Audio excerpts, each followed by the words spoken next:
Good evening, everyone. How are we all doing? It's Saturday. Thank you for taking times out of your busy schedules of playing the Street Fighter 6 beta to be here this weekend. I'm here on commentary tonight for once. I'm not just going to be in the production mines, which are being particularly problematic tonight. The program that I use to help run a lot of this has decided to stop working with Challenge, so I've got to do a lot more things manually. And on top of those difficulties, we have a Riot here as well. Hey, how's it going? Hey! You almost forgot me. I'm just sitting there in the corner waiting for my time. And yeah, welcome to week 4 of Serpent's Parade. It's been a mighty long time since I commentated with you, Kate, which is always a pleasure. Last time we did that was half a year ago at the weeklies. Yeah, it's been a fat minute since we've actually done commentary together. It's been a fat minute since I've done commentary in general, so I'm looking forward to doing this. That's your, how should I pronounce this? That's your responsibility as a tournament organizer to not commentate as much. Yeah. And pay us commentators to do the job. Yeah, definitely. But anyway, welcome to week 4, everyone. I would like to apologize in advance if there are any issues with stream tonight. I mentioned it very briefly in Discord, but anyone who hasn't been on stream before so far in this tournament series, pronouns and titles are not going to display. I'm very sorry, but there really isn't anything that I can do about it tonight. For people who have been on, everything will be as usual. We're not going to be able to show a top 8 graphic as well because it stopped working with the bracket. But yeah, those problems aside, should be a good time. You already used your one major fuck up. No. This is not mine. This is not my fault. This is Challenge's fault, as per usual. Right. I see how it is, but without seeing about the problems, because I know that you're going to be ghetto converting the production quality here anyways. We have a match to go, and we're going to be starting with Empion and Scar, who actually has an idea that there might be some network errors, and we might need to remake the room. Yeah, you know what? I'm not gonna take any chances. We'll remake the room now. Yeah, here we go. So production. Yeah, this is how it be. So the room is back up. They'll rejoin in a second. But yeah, particularly interested to see how Scar does here. Scar has recently picked up Luane, which is not a character that we see that often in Europe, and has definitely been putting in work. Entered Wombles yesterday, took a game off of Light. One thing. How biased should I be? What do you mean, how biased? How biased should I be? Oh, that's right, it's Luane. Exactly. For good cause that there are not that many Luane players around, okay? Alright, you know what? Alright, what are your thoughts on Luane? As a character. It's a knowledge check, cheap-ass character that is bottom tier where it should fucking belong. Thank God that your only good button is to you. And thank God that your set play is pretty damn good, except that you need the corner and your corner carry is fucking trash. Anyways, let's go into the game. Anyway, next question. Alright, how do you feel about losing to Luane? It fucking sucks!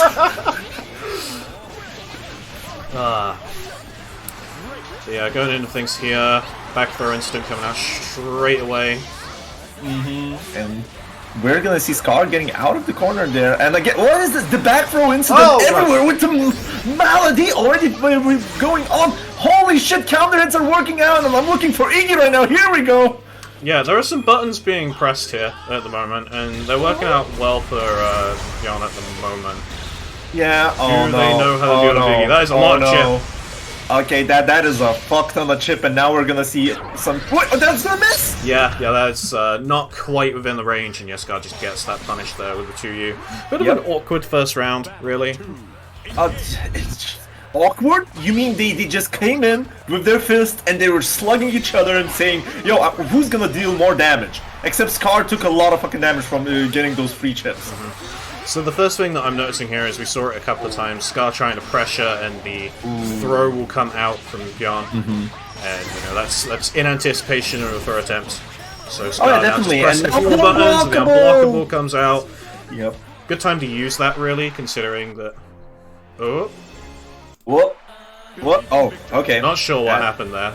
Also, No I'm idea. sorry, the overlay was not on the screen. All this time. It's fine. yeah, it's fine. It's how tonight is gonna go, I'm afraid. You got a skit today from it, but I don't know. It seems that Empion is not ready to play against Lowain, and it's great because there are not many Lowain players for that. So you'll need to learn one day. Just gonna be honest here for now, because if you're not ready to deal against Lowain, the chances are slim. He's one more very prominent knowledge check characters, and here we go, gonna get into combo, unblockable setting up, and you need to spot dodge on reaction to the universal overhead, and then hold the pressure again. That's what you need to do, to the future Empion, if you're watching the matches. Yeah, you can just DP that setup as well. We've seen DP come out a couple of times and it hasn't really worked, so maybe just saving it for that situation might be a good idea for now, if that setup is blowing you up a lot. Lots of just stray hits from Scar here. Street Fire mix. Gonna go for universal overhead to you. That was punishable. Why did you not punish? Oh my god, look at that. Okay, Empion is scared shitless, I feel. Yeah, what Scar's gonna do. Not wanting to press a lot of buttons, but I think it's just the general knowledge of not knowing what buttons are punishable. Again, just probably not played against Lowain that much. Hey! Iggy is back. The thing is that Scar was playing very careful there, just waiting for the Iggy. Gonna go for the spot dodge, gonna get that chip damage. Nice spot dodge on that. Not gonna get the unblockable setup, but unfortunately too early on the electricity there, and Scar is gonna take 2-0 over Empion. That's what she wrote, I guess. That is it was evidence a very quick game here for Scar. I just generally feel that Empion... There are three things that Empion should have known as, main knowledge checks. It's the unblockable setup, how to deal against Iggy, and knowing that whatever Scar did, there were a lot of fake things, like those 2 U's that were just being thrown out and unblocked without cancels. The awesome sauces are -4, you can take your turn, and if you hit the parry on Lowain, you can cancel your button into a spot dodge. Those 3 are very important to remember when you're playing against Lowain. Otherwise, you can wing it, because the motherfucker is weak. Thank God he's weak. Anyways. So yeah, we got Livy and Tuho now. We're kicking off our winners round 2. Not seen Livy play in tournaments as much recently, so I'm happy to see her back. Do you reckon we're going to see Namaya or Abel? I'd say that we're going to be starting with Abel here. And if the match is going to go right, I feel Namaya is going to come out. But yeah, Livy's returning to tournaments is quite huge, and the break helped. Because at last Gala, Livy played phenomenally. Yes. I was surprised myself when I fought her, so... No, it was definitely a joy to watch. But 2-0 is a pretty tough opponent. These two have met quite a few times in the past, and it's been fairly even between them. So yeah, I'm looking forward to seeing how this one goes. I mean, back when these two used to play quite a lot, a couple of months ago maybe, one of Tuho's biggest, I guess, weaknesses at the time was that his patience was sometimes lacking. It would be good for a while, and then he would just press monkey buttons, he'd want to fire him quite a lot. And definitely. He'd put himself in these big, disadvantageous situations. But now I feel like his patience is really, really high. Man is preparing for combo breaker, and I'm looking forward to seeing what Tuho Yuhu has to offer here. And right now, we're seeing just a lot of stray hits working on Livy, and look at the health disparity. Whoa! Is that gonna whiff punish? It is! Yeah, it's gonna be whiff punish. Well, you're not canceling that, Rekka. Interesting stuff from Tuho Yuho. Like, Tuho Yuho, only thing that I don't agree with is blocking those lasers. You can, with Yule's movement speed, you can get so much space. What was that? What? No cancel? Yeah, we saw that earlier. Livy is spot dodging these H-Fox Flames when they come out, where really DP should be the option she goes for here. True. But the question is, are those spot dodges on reaction? I don't know. Also, that's a lot of damage. Could have extended maybe a little bit further there with the Starlight Sky, but back thrown into the corner. No, frame needed trap that. into the close heavy. Yeah, I don't think that the Scarlet Sky would have worked in there because the combo would become very weird. And look at Yugo again! With the sickest SBA ever and on reaction, keeping Libby. Oh my god, this man is prepared. He's ready. He's not ready for Libby. He's not ready for Serpent. He's ready for Combo Breaker. He's looking way beyond this match right now. And I told you, we're gonna see Narmaya. So yeah, the Nam is coming out. Unsurprising, really. Definitely feel like you want to match Tuho's patience, and Livy's Nam is very patient. Oh, definitely. I've been playing her recently, and she's a lot slower than she used to be, and I think that's the kind of pace that you want to take into this match right now. Yep, definitely. And you know, having a more projectile that you can enforce at that range, which is not particularly punishable, as Tuho Yugo was jumping a lot on Abel. I feel that now Livy can control the neutral way better now. Here we go, getting out of the corner, but the mash on wake up. What was that? Working there with the backflip low. That was probably minus. Oh, big counter hit. It is funny. Close line into the close H is on many ranges a frame trap because your fastest button is gonna whiff. I'm gonna be working here. Very patient defense at the moment. Don't punish from Tuho there. That was definitely in a punishable range. Hit medium instead of light. The guy's like jump in to keep his pressure going, but Livy's kind of back into the mid screen now, significantly down the corner where she was. No confirm. No confirm. Okay, again, those scam flashes are not working out because it's one of the things that you want to know against Narmaya is that if that dash comes in, you hold the guard button. Just on reaction. Don't let that scam flash get you. And yeah, now we're looking at set point for Tuho Yuho and... Oh, unfortunate! Yeah, a little bit too late on the anti-air there. Tries to press in anticipation of a grab coming, but gets counter hit there by the starts M. Yeah, and gonna go with the empty low, and now you see, one thing that I noticed that Tuho Yugo is just winning with the way of the 1,000 cuts right now. Lots of stray hits, no confirms, but that's already enough because it accumulated to very... oh no, this is looking like... No! The drops! Does manage to take the throw afterwards, but Livy's got a real mountain to climb here.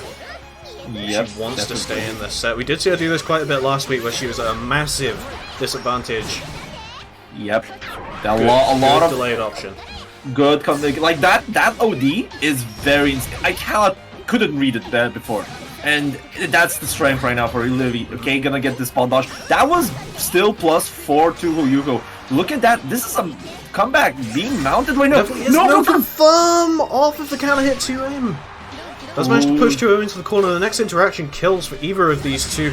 Airstorm manages to beat the anti-air there. The flip again in that situation, and then the Mallet D to end things. Very nearly made that comeback. Yep. Our friend Livy here did attempt to play with that pixel of health. Almost mounted a comeback there, you know. It was almost there, just Tuho Yugo figured, yeah, I'm just gonna enforce the air stall, which was the nail in the coffin, I feel. When you're left at that 1 pixel of health, it is very dangerous for you.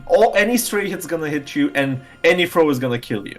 Yeah. So Livy did not want to hold the throw and just said, I'm gonna take it, and that's what she wrote. Tuho Yugo with the right answer there, gonna beat Livy into losers. And prepare us other 2 players that are coming up here and preparing, which are Kotesh and Necron. Yeah, I hope you guys like Yule, because we do in fact have another one. Kotesh has been playing really well recently. Really enjoyed seeing her play. She's put on some good performances at a lot of tournaments so far. Necron, we don't see enter as many things, but generally, whenever they're about, they do turn up, and I'm expecting to see Bubs, so you know I'm going to be excited. Necron's Bubs is one of the funnier ones, because he always goes for the wacky conversions everywhere. But at the same time, Kotesh, I feel Kotesh got a huge boost as a newer player in the Grand Blue versus half a year ago or so. Because when Kotesh came into play, after beginner brawl. Kodesh has the trait of patience, a lot of patience just from the get-go, and she played against Citizen a lot and got a lot of good insight, which just accumulated over time, and now we're seeing those seeds blossom, and Kodesh with lots of good consistent results now. I feel Kodesh is one of the only Eternals that are non-Eternals that are qualified for the Serpent. I'm gonna raise you a step further than that. She is the only Eternal, or non-Eternal in that list that's currently qualified for Gala. That is an achievement and a half. It really is, yeah. But we still have a match here to go, because right now Necron is just zoning. If I remember right, Bubs is matchup against Yule is advantageous for Bubs. It's very advantageous. If you want me to go a bit further from my own experience, I also don't think Kotesh is that good at this matchup. She's definitely been getting better, and I think her new approach to just playing the game in general is good for this matchup, but I think she still doesn't quite have the patience yet to deal with Bubs' button zoning. The projectile zoning is fine, but the spins, as far H as far M, she's not quite as good at dealing with those. That's a hard call out. Oh, okay, a call out for the follow-up, but here we go. Afterwards. Yeah, and the comeback as well. There was a huge health disparity between them this round, and Kodesh just took it all. This is the play patience I'm talking about. It's the patience. Okay, maybe not the patience to deal against Bubs' buttons, because I really doubt that there are a lot of people that have the patience to do so. Fuck Bubs' buttons. By the way, what the fuck? Yo, nice side swap. Very intentional. Okay, I see. Okay, getting that. Just being patient. Wait, can't Bubs air stall from that, like, jump range? He can. Kotesh already shown that she's kind of been on top of these anti-air situations, so I don't know how much Necron's going to want to. That was a very solid round, though. I don't really feel like Kotesh is able to play her game at all there. Alright, we're gonna get here into our ultimate round for this match right now, and Kodesh is attempting to open up Necron, but we all know that Necron has very funny ways of getting out of trouble and getting the damage. Look, what was that? Was waiting for the DP on hit? I think so, yeah. Was he not believing that he's gonna get a combo? How does that work? Okay, Starlit Sky as a whip punish on the LKS Caliber. Nice DP. Here we go. Oh! That's kind of cheeky. Yeah, we see Necron slowing things down here. The DP does come out, not massively punished. Kotesh does manage to jump back over. Really wants to push Necron into the corner as much as she can. Yeah, the H-Fox Flame not working out again. Does manage to get the flip in for the plus frames. Yeah. Gonna be working here. No. Oh, that's big. Gonna go for the teleport mix-up, and that was left. Yeah. Yeah. I feel that Necron is taking advantage of the fact that people forget to hold the guard button against those teleport shenanigans. I got used to it a bit, but Necronan really likes to make it ambiguous on which side he's gonna teleport. Definitely, yeah. One of the things that I really like about how Necron, approaches these teleport OP situations is it doesn't ever really use the standard way of doing it that much. So normally he'll just whiff RL, teleport in your plus. What he'll do is he'll do a mixture of slight movement, these little micro walks with 2L or something. Yeah. No, you cannot a little bit more ambiguous. You cannot airstall them. That 2H is fucked up. You can't really airstall Bubs at all. Yeah. 2H is too big. Guran gonna counter hit that far H, keeping in the corner, and yeah, see, Kodesh has adapted already on that. What? No. Crosscut DP not working out, and this will be it. Necron getting that round back, and now looking at set point. Yeah, definitely a good position to be. I feel like he needs to play this next round very slow. Kotesh coming in pretty fast though. Good round start. Wants to push Necron as much as she can. Yeah, a lot of those just stance cancels. I'm probably waiting for Necron to start using low buttons to call out them, but it's not working out right now. For Kodesh, not using it to the fullest advantage, I feel. Whoa! Oh no! Okay. Yeah. The Bubs meter has already been breached, I feel. Mm-hmm. And now look at that. Not quite enough for the kill. Like the conversion though. Yeah. It's Wait. a very good jump out. Wait. This is looking good. Can't One get an DP is gonna OD do it. Yeah, but doesn't choose to. Eats the DP at the end, and yeah, Necron taking it 2-0. You know what's funny about one more thing about Necron? You can feel the honesty in when he chooses to do DPs. It's a funny way to say it, but you know that if you're putting in the situation where DP is gonna kill, he's just gonna roll for it. He's gonna say, "Yep, that's DP will kill there. I'm gonna just DP." Yep, you're canceling your button to special. I'm just gonna DP and it'll work. It's pure honestly there, and he's doing it very consistently. So next up, we've got something that has not gone according to Seed, so I'm actually very excited to see this. We have Dudikoff and Bree-Bree-san. Ooh, what happened there? Probably Viver is on some weird ass alt. And I mean, Viver's been playing a lot of Catalina recently, and Viver's cat is pretty good.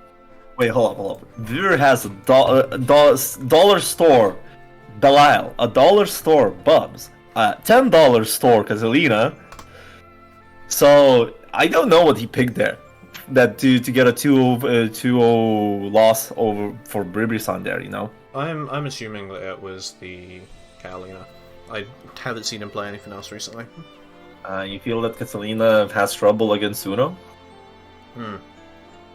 I don't know so much about the matchup, but I want to say that Bree-Bree-san probably prepared for it more. Yeah, I guess. Well, it happens. Maybe Viver is not at this full, you know, how should I say it? Full power. Let's go with that. And he's just chilling. He's just vibing. Probably Street Fighter 6 is sapping the energy. Yep. While we're waiting for Bree-Bree to show up, how has the Street Fighter 6 beta been for you? I barely got to open it up yesterday because I went for 1,000 points in Blitz before I could play it. But then I just went and played a bit some matches against Mr. Pow and bullied some newer people in the lobby. It's fun. I got used to what Ryu has already, and I don't have bombos, but I can whiff punish people. But yeah, one thing that I can say that Street Fighter 6 compared to Street Fighter 5, the buttons are whiff punishable. Oh, yeah, it's definitely insane. Holy shit. Oh, you have no idea how it's nice to finally know that the person is gonna whiff a button and then an astronomical range crouching medium kick from Ryu is gonna connect. And then you get a counter punish, and then you just punish counter. It's called punish counter, and you get the EX donkey kick into full combo. Oh! See, for me, I'm not sure what I should be converting into most of the time. I think it's just my inexperience with Street Fighter in general, and the fact that I haven't been able to find a character in the beta that I actually enjoy that much. But the game itself feels very good. I like Drive Gauge a lot. I think it's a really engaging mechanic. Oh no! Oh no! Oh, you see Miri's message? Is that what that is? Oh no! Okay, I'll get Miri. I'm sure it'll go well for you. After the tournament, let's go. I'll get washed by you. Let's go. I want to get washed, actually. I want to get washed in Street Fighter 6, so I could be a bit more prepared for Street Fighter 6 tournament here in Lithuania. Because apparently Street Fighter 6 is reviving the scene here. Miris are not that good. Oh... I think it's an educated guess to think that Miri will kick someone's shit in a game. It's an educated guess. That is definitely in. And by the way, where's Bree-Bree-san? Bree-Bree-san, he's just said he's on his way, so it's all good. Oh, okay, alright. So, one thing that I can... If I had to give a definition for anybody that would like to try Street Fighter 6, my definition of Street Fighter 6 is the game is very colorful. Yes. In many ways, actually. It's colorful from how it looks. I really like how it looks. I really like how it moves there. And I do really like what possibilities the game gives you. And as well, Grand Blue versus people. Overdrive should have trained you for drive impacts. Go get him. Yeah, it's true. Drive Impact is something that a lot of people are going to have to work their way around. I don't know how many people are going to enjoy that learning curve, but we're going back into Grand Blue now. We have Bravery Sen versus Dudikoff. Uno versus Matera. We don't actually see the Seahawks here. What the fuck? So, let's think about this for a second. I mean, Dudikoff does play a little bit of Uno, or did used to play him quite a while ago, so he knows how the character works. Okay, he's a very anti-zoning character in a way. You know, he's got a lot of stuff that pierces projectiles, so I'm wondering about this choice as opposed to Shooks. Let me give you my theory on this. He wants to contribute to the top 8 Matero meme. You know what? Fair enough. For those that do not know, in NA there was the Treehouse tournament series where they had all the top 8s with a lot of Materas, and they actually made incentives for every Matera being drowned in the pools, you get $10 extra into the pool. And how many Materas are in that top 8 of that tournament? 5. 5. We no longer have the rat infestation. We've given it to the US. Exactly. That's funny. And here we go. We're gonna see how the rat infestation is gonna work out for the Dudikoff. Already getting one round over Bravery Sen here, and just can't, like, making him to choke on those projectiles. He's to have no breathing space here. Holy shit! Is not having a good time at the moment. Does manage to get one interaction there with the EXP driver, but again we're kind of back into a range where Dudikoff is very comfortable, but then just back shift 2M. Yeah. How do you feel to be rat shifted into 2M? Said the Vasaraga player. I was about to say, you are not allowed to say anything about that interaction, actually. So, I mean, going off of that first game, I know we were talking quite a bit through it. What do you really think that Bravery needs to be doing here? First of all, not go for the parries. Rolling is way more effective. I agree. You're not getting as much space here to challenge Dudikoff. And here we go, you have him in the corner, and now you lost your turn. What? But Dudikoff doesn't care. What the fuck?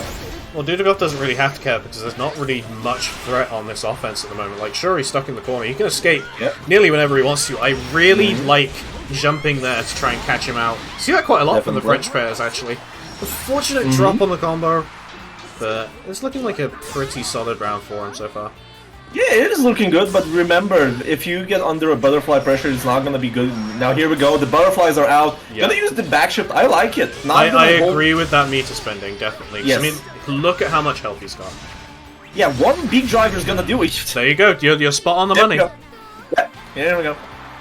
That's what you want to do. Now Dudikoff is looking on the back turn here, and he wants to get those rounds back. And maybe Bravery Sen just decided, maybe I just need to, you know. Oh my god, I cannot believe that fleeting spot reached. Okay, I see how it is. Yeah, we're seeing the parries come back out again. Again, the parry's really not a good idea. We're seeing him try and do a bit more spiral spear sometimes, which is a projectile negating option. Wake up rush. Yeah, it works, but I don't. Wait, do you know how many hits the EX spear has? I think the non-EX ones are just one. The EX one might also be one, but I think it might be like 2 or 3. I'm not 100% sure, to be honest. Yeah, it's weird. I don't. Whoa, nice reaction to the hop. I'm not. Yeah, that is air blockable. Yeah, right. So yeah. Could have went for SBA. I mean, honestly, Spiral Spear is the option there because that is air unblockable, as far as I know. Yep. There we go. Gonna be working again here, and now I don't know. Dudikoff is now more proactive because on that first round here, he was very, very passive on what to do. Here we go, Rat Arrow out of the corner now. Gonna get those. Oh yeah, you can do that. It's so weird that it hits from that way. It does seem that Uno is the anti-projectile zoner master. Definitely. Another point I just want to raise, and I mean this in general, not just in this matchup, Bravery does not deal with OD at all. I have never seen this man spot dodge an OD attempt. And then yeah, the parry's getting blown up again. Yeah, I would have just hold that one because I saw the butterfly there. He actually moved into the butterfly with the parry, with the small hop there. And now here, Dudikov 2-0 is gonna take it over Bribrisan. And yeah, as you said, dealing with overdrive is one of the... Okay, let's be real. It's one of the skills ever. It's when you're a beginner, the overdrive is a get out of jail free card. When you're an intermediate, it's a very good tool when you use it offensively. But the higher you go, it's way more weaker tool because you have it already back in your mind, and you mostly gonna be prepared to spot dodge it if you know that your opponent is inclined to use OD or the character benefits a lot from the OD. Mm-hmm. The only problem is that Bribrisan is, as you said, stagnating on that skill. You need to start learning on how to deal with ODs long ago, because if people see, man, ODs are free on you, they're going to be using that, and that advantageous position they're putting with OD is insane.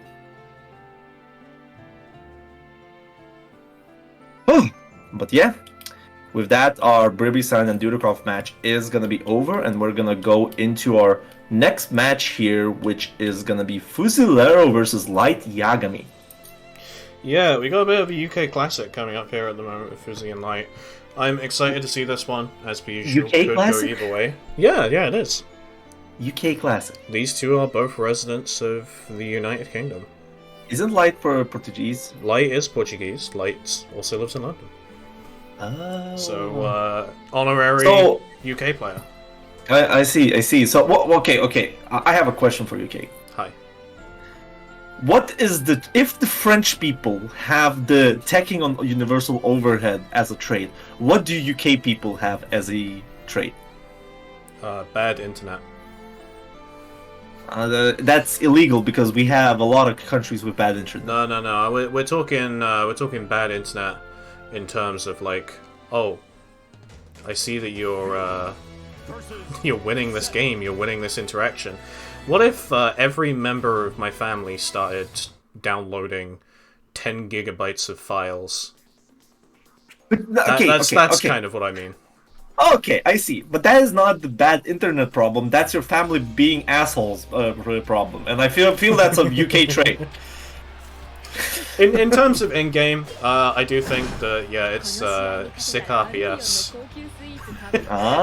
Light and Thuzy are both known for it at this point. Alright, I see. Yeah, I feel it's gonna be a very, very explosive match here, because, as you said, the sick RPS is just gonna be a cherry on top, but you have to remember that there's a lot more interactions happening there. And those interactions gonna cost dearly for both of them, because Zeta's shenanigans and Vera's shenanigans, you don't want to hold them most of the time. Look, I'm gonna be completely honest, neither of these players like to hold shit, so it's just gonna add to the explosiveness of the match. It is, yeah. So we're seeing Light here in the corner, we're getting Fuzi in the corner pretty early on when we set up. Force him to block a little bit more. Just want to point out that Rhapsody is off cooldown. Never mind. Rhapsody is already out. I was wondering how long it's gonna be out there. Gonna get the empty low, spot dodging the plus frames. They're still plus. They're just avoiding the chip damage, and they're still equalized on health here, even after such a corner situation where Light got so much chip damage.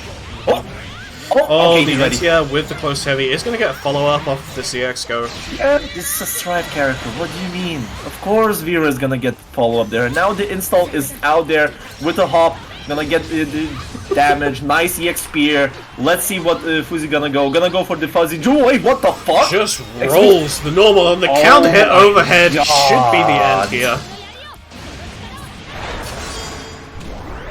Waiting for Fuzi just to die that match because it looked like 1 pixel away, and then Light just figured, you know what?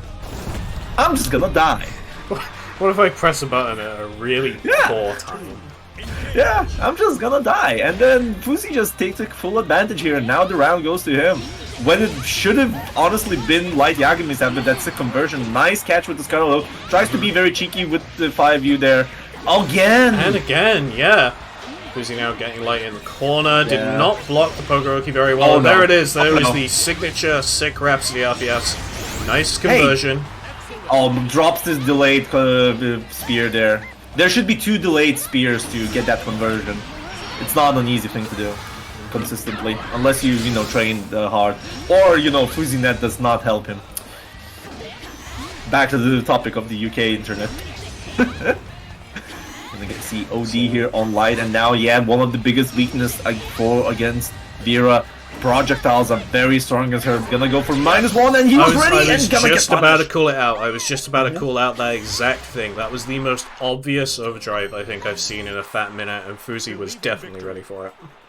Yep, very good there from Fuzilair. Fuzi's been playing phenomenally lately. He's been... I remember him the moment when he was struggling to play, and now look at him go. Just look at him go. Oh no, drops the long-range conversion. Zeta has a lot of funny conversions there to rotate the cooldowns, and had to go for a different one because of the getting the counter hit. Oh, that was unintentional. So, an issue with Light, and I mean, I was playing him earlier, so it was prevalent there, is Light is getting very easily frustrated at the moment. I think after losing that first game and a couple of interactions just in that first game, in this first round rather, I think Light is pretty frustrated with himself, so I don't really see this going his way now unless he's able to just check his mental quickly. Yep, Again, here we go goes again. to full conversion. No drop on the 2U this time. We're looking very good. Tries to fuzzy guard break there, and the overdrive. And Oh, wow. What? What? Okay, the rush saving Light's ass here, and no. So yeah, no meter that he wants to work off here. Wants to get into that install. Oh no. This is looking very rough right now. Gonna get out of there, but no. 3 close heavy. Light not even needing the install to win that round back. And yeah, I guess I take it back. Light managing to give this one back. Yeah. Gonna be playing it here safely. Fuzi wants to get that DA game, but now he's back next to the corner looking very rough. One bad call, and here we go. And now we're looking at very rough. Oh, Rhapsody's out. Good job. Oh, yeah. What I've been noticing, a lot of people have been using close light into... Oh no. Oh no. Gonna go just a simple 2 Ancient SBA, take that damage out, and now we're looking very well off, and the overdrive is out. But the damage is already done. One stray hit is gonna do it for Fusilero here. Gonna punish the laser with the EX Carlo. Holy shit, that's fast. So yeah, Fuzi in the corner is still on Light to me. The aggressive move here. Not only chipped out thanks to OD, and yeah, just gets lasered while trying to EX in. Yeah, Fuzi one gonna of take this Vera's... Yeah, Vera's weakness, one of the main weaknesses is against the Fireball game. And that's how it should work, to be honest, for Vera. Vera has to do very hard callouts, and we saw Light Yagami doing those callouts and them working really well. But the damage was already done on that round. Light Yagami should have not taken a lot of risks and should have waited patiently, I feel. Overdrive was already on the Light's side, could have just waited out to get that one good hit, because the Vera's damage is insane. But that's gonna be it. Fuzi is gonna advance to top 8 here, sending Light Yagami to losers to play against Miri later on. But before that, we will have our winners top 8 game on the other side, Saki versus Dudukov. But before they're gonna Dudukov's gonna come up, I want to just take a look on the loser side top 8 here, because we have Livy in the top 8 already, and we have several known names gonna be fighting for that last spot. Light's gonna be back fighting Vivir for this spot, and we're still waiting for... Oh no, You've just seen it, haven't you? That's so, just want to update everyone as Riot was doing on losers real quick. You currently making a losers run, playing Brewery Sant at the moment to get into top 8, but Tuho is just about to play Kotesh for top 8, which is... And Kotesh played against the Yip Apprentice. That's also Yule. Yeah. Just a Yule gauntlet here on the loser side, but enough about that. we have a match of the Titans, Saki versus Dudikov, and we're gonna be seeing Dudikov on Shooks this time, not Matera. A little bit of background here, in case anyone wasn't aware. These two have been practicing quite a bit today, because Dudikov is also attending Combo Breaker, and wants to prepare for the Charlotta in his path, which is Zeron. Oh yeah, definitely. You want to take everything as you want. I saw them training in the HAB, Mr. Pow and Swamp, and giving them pep games as well. I wanted to join in just to see the matches, because they should have been really good there. And knowing how Dudikov prepares his matches, he usually grinds them out to the point of, yeah, I know what to do now, and just gonna wing it again. This is just Dudikov's playstyle, I feel. So yeah, Dudikov have to keep a distance here. I say that as he covers the entirety of the screen in 1 second. Seox is so fast. I always forget kind of how fast Seox's run speed is at times, but man, that character goes quick. Oh, definitely. You gotta get that good conversion into kill with the SBA in the first round going to Dudikov. You know what's a funny trivia? Shooks' walk speed is equal to Vasaraga's run speed. I believe that. That sounds about right. That is the funniest thing I've learned from the movement speed meters. Okay, gonna try to open up here. I feel Saki's been playing very carefully now. Nice to parry there against the Noble strategy. And now, Saki... What is Saki even looking for?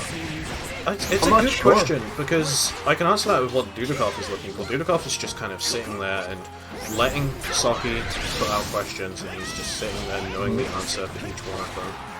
Seen a lot of these anti-airs so far. He's just kind of keeping at a certain distance where he's able to react to ball if he wants to, try and bait things out with that EX empty hand. Yeah, and you know, he has the health advantage. He doesn't need to even pull the Shooks' strong flowchart. Time is on this side right now, and yeah, here we go, playing very carefully, just not pushing the advantage for more than needed. Now, empty hand, good reaction there from Saki. And now this might be looking really rough for Dudikov, because Saki has full advantage having Dudikov in the corner, and OD still on the table, lots of chip damage already done, and now health advantage is on Saki's side. 20 seconds on the clock, Dudikov needs... Oh no, just out of range, is going to be able to get the kill from that. Yeah, good patience from Saki there, really. Oh my, that's the round back to Saki. And yeah, definitely, I would find it to say that Dudikov probably polished the flowchart how to play against Charlotta defensively, and it's working very well now. But that one misstep, just knowing how Saki just takes the advantage of that one misstep is, you saw it. That was a comeback and a half. See the spot dodge on the empty hand there. Saki is just laying on the pressure at the moment. The RPS DQ comes out. The punish from Dudikov is able to push Saki in the corner, and he's now just fighting his way back out. Nice, and the empty hand gonna be playing very safe. That's gonna be conversion into SBA. That's still connected. It's so weird. Charlotta has such a fat hurt box, is insane. Oh, that's kind of funny. Big conversion there from a non-counter hit anti-air. You know what? Another thing that I've noticed, Dudikov's been spending a lot of bar on the supers. He's just taking as much damage as he can from the conversions. Well, he is, but the other thing I always wanted to say just then is he's already got 50% meter back. These games are going so slow that he's just able to build this. He's nearly got 100. Not that it matters too much when Saki dies from a single normal here, and we see the super come out, is going to punish, not quite enough for the kill. Back shifts, tries to go for the melee? And then, yeah, is going to get the punish on what? the DP. Whoa, I need the clip, here. What the fuck happened there? What did you notice? That was 2H that whiffed, and it did not extend the hurt box for the Holy Ladder to hit. That was some hitbox hurtbox interaction. Holy Ladder kind of does that sometimes. I see it quite a lot with Bubs 2M. Oh, good, very good interaction. Wait, that was close H? From that far away? Yeah. Proxy normal moment. Proxy normals, I swear to God. Anyways, let's get back to the game, because right now we're seeing Dudikov just dying by proxy with Saki pulling out the damage here. Holy shit, and now looking at that the comeback potential. Goes to the side swap.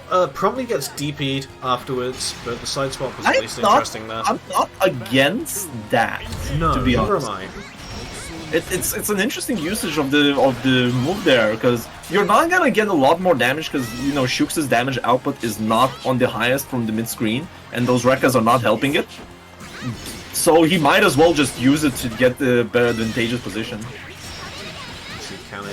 Counter hit, sorry, raw ball here, just this big conversion. Third of his health gone, parry's gone as well now. Yeah, and then Saki's just gonna get a little bit more in. Catch what I think is probably a free jump there. And now we're looking. And then just spot that. Very fast game for Saki. You didn't see the guard wiggle on the OD? Tsuruka was thinking about it. That was kind of funny. Alright, now we're looking at... Oh, nice bait. Coming out, just gonna jump Whammy plus. It is interesting how Saki uses the Shalata jump, which is already one of the faster... Nice parry.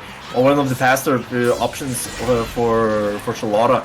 Just to bait those attacks. And you get the full punish, and if it doesn't work out, you get, well, a good jump in and continue your pressure. Sorry. I've got to break my own rule for a second, this is too funny. Yeah? I want to give you guys an update on the losers bracket, where Viva has apparently just beaten Light 8-2. Wait, what? Who won that set? Sorry? I don't know, it looks 2-0 right now. Oh, okay, no, Light won 2-0. I'm not sure what happened on that initial score report, I just saw that come up on the other end of my screen, I was like, what? How did that happen? Anyways, set point for Saki. Look at that Saki playing sick footsies, and he gets the EX ball, balling all over Dudikov right now. And with the dunk, he's gonna get the 2-1 over Dudikov. Dudikov is not ready for Serum. Go grind Saki more. Yeah, there's definitely going to be a little bit more work coming out from Dudikov. That first game looked really good, and then Saki was just like, I'm just going to hold forwards for the next 2 games and see how you cope with it. And he did not cope with it very well. Nope, no, he did not. But now we're gonna be seeing Dudikov sent to the losers. Saki gonna be waiting comfortably in the winners' finals, waiting for his own opponent, which is gonna be a winner of this next match. Miri versus Fusilero. We haven't seen Miri yet on the stream, but usually he's a very dominant force here in the tournaments. Always see that first, you know, having his sickest Eustace. Or sickest Yule if there's a very bad matchup for Eustace. And now we're gonna be seeing how Fusilero is gonna deal with Miri.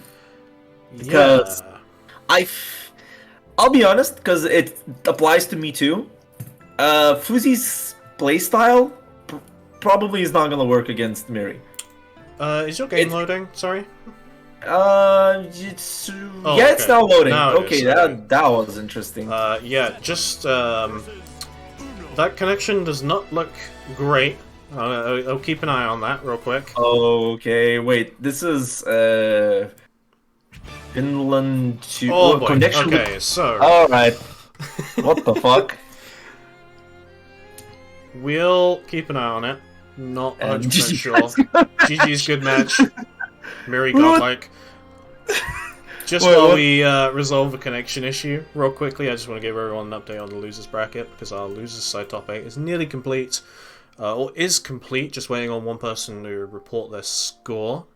But we have Light versus Turo will be our first match of losers side, and then I believe it is going to be Livy against Yu. Or Brutus-san. I don't know. Well, no, their game has finished. I'm waiting on them to report it. I'm just watching what they're saying at the moment. And I'm seeing a little bit of French salt, and yep, we see the report come out now. French salt. Won. I mean, if I needed French salt, I would glance an eye to the French court. Because I am lurking there. It is very interesting to see names there written in French, and then you use Google Translate to understand what the fuck's going on. And I apparently, do occasionally peek my head into the French chord. It's quite funny what you see there sometimes. Yeah, hold up. Let me search. Cake. Don't name search me. Yo, Vaz got cake. Yo, I'm too good. No, that's about Vasaraga being thick. And then it's about you hosting Serpent's Parade. So I'm not gonna search for more, because right now we still have network issues to resolve, and I would like to suggest that until we have the network issues resolved, we can probably take one of the losing matches. Well, Fuzzy's just coming back now. No No penalty, of course, in this case, because the game had not actually started yet. But yeah, Fuzzy's gonna come back. But what if it started? We haven't seen it. If the game starts again and there is a DC midway through it, or the connection is garbage, then yes, we'll most likely be given a win to Mary. But we'll see how this goes. Give me your ideal pizza. I'm gonna answer this. This is a very important question in cake. Okay, pepperoni. All right, and that's it. That's it. All right. Okay. A very, very cleanly baked pepperoni with the highest tier, ingredients. With sauce, of course. Yes, we're not going with white pizza yet, but that shit is great. Yes, beauty in simplicity. Okay. Okay. See, I'm the opposite. I want to chuck as much shit on a pizza as possible. Give me like barbecue sauce base with like meat and mushrooms and whatnot. Damn. With vibes. All right, fair. I just got in love with simple pizzas, because here I have a bakery, an Italian one, that they have stone ovens, and they make like square pizzas. They actually have pizza del mitre, or how that's pronounced. I don't remember. Meter long pizzas, and they don't put a lot of ingredients. But they usually put the highest tier ones, and I'm like, fuck, this is great. So I started liking them a lot more. Anyway, But speaking of pizza, we're getting a piece of this combo going at the moment. Miri's starting off this round very strong. Pizza combos? You mean Uno is spinning his spear like he's spinning the pizza? You know what? Sure, that's totally what I was going for. You should have gone for that. It's not for the pizza damage. Wait, pizza damage? You know what? It's fine. I legitimately just don't think you heard me. It's okay. My skill at segues and transitioning is simply too good for your mind. Is it? I needed several layers of understanding the segue right now. But right now, first strike parry not working out for the Pizza Master Miri here. And now we're gonna be seeing Fuziler taking over. No, never mind! Yeah, just immediate fleeting spot. Yep. One of the things that you do have to contend with is here, obviously, is your spear interactions. Your spear RP does, in fact, lose to those frame 1 reversal parries like Uno and Seox both have. And yeah, Miri using that to win this first round here. Yep, and it is interesting because we haven't talked about that Miri is on Uno, not on Eustace, not on Buell, Uno. Yeah, I'm enjoying it. Yeah, I love seeing Uno. I love seeing Miri's Uno in particular. So. Yeah, definitely, and the look at Far H, and I feel that Fusilero is now thinking of how to escape this kind of situation. Whoa! Nice! Oh, okay. Courageous interaction, courageous install as well here. It's not courageous. It is... Zeta is privileged as fuck of having a tool against fuzzy mashing. And Miri is very, very inclined to fuzzy mash if you're not dealing with it. So it is very good for Fuzzy to do so, but unfortunately there, he won the first match for— wait, what? Hold up, let him go. Very good. Does manage to get the punish on the way back down. The Malady afterwards as well, after that slight delay. Very good opener here from Miri just to push Fuzzy into his Miri is now living inside Fuzzy's head, rent-free, not paying for electricity or water whatsoever. And it works. It just works. Whoa, you can't do that. That's gonna catch it. Probably no punish. Quite a little bit too far away. We see parry come out again. There's no punish this time. Fuzzy was able to kind of just back off a little bit more. Good wrap. This is funny. Oh, yeah. Oh my god. Take it back. Jesus Christ. That was a good parry, but I think that the Fuzzy just waited too long. A tad bit too long. Maybe just a little bit too long there. Throw attack. Miri is really just going in at the moment. Playing very aggressive Uno. I love to see it. Nice confirm into the rush here. Gonna get these loops. Yep, and look at it go. No, unfortunately, the big driver is not gonna hit, but the counter hit on the far H is gonna do a lot of damage, and now look, he's gonna... Okay, Cake, I have a question for you. What's your question? Before we say that Miri just absolutely obliterated Fusilero with the 7 golden letters, and sending Fusilero to the losers bracket here, and seeing Miri versus Saki in the winners finals, why the fuck do you all whiff so many fucking buttons before throwing? What do you mean? Are those your frame kills? Sometimes. Sometimes you just do it to feel good. I see. So you mashing 4 to 5 close lights on Oki and then pressing throw is just feeling good. Okay. Yeah. Yeah. But why does it work? I don't know, man. I just don't know. It's weird that it works. But regardless of that, we have a next match here to go. We do. Miri and we have Tuho and Light coming up here. Another classic match, to be honest. And with that classic, I wonder how Tuho's gonna deal against Light's Vera. Cause wait, does NA have any Vera players? Notable Vera players? You know, I can't think of any off the top of my head. Yes, definitely same. I know that there's Zombu as Kag, there's Serum as Charlotta, there's Shuabu that's really good on Shooks, if I remember right. Yeah, and then I don't know if there's any Veras, so still, probably it's gonna be good training for Tuho Yuho, because you need to deal with relentless offense that Light Yagami is very adept at. It's always good to be prepared.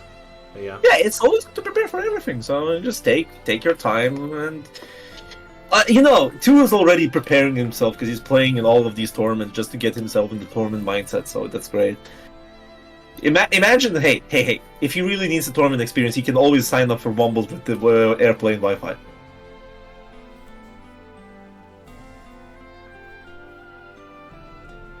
Could do. It's true. It's true. Yeah, it's gonna work. It's gonna be cursed as fuck, and he's gonna be probably banned from Wumbles forever, but it's gonna be funny as fuck for that one moment. So yeah, just to give everyone a reminder, since we don't have our graphic today, unfortunately, we've got Light versus Tuho and losers at the moment, where this will play Dudikoff, and then we have Yu and Livy on our other side of losers. The winner of that will play Fusilero. Yeah, our top 8 is being already complete long ago here, and now just bouting about here for who's gonna get the maximum amount of points. And now, starting up, Light Yagami versus Tuho Yuho. Let these two players roll. And I'm really interested, you know, it's probably thanks to Tuho Yuho that I started enjoying seeing Yule on the screen.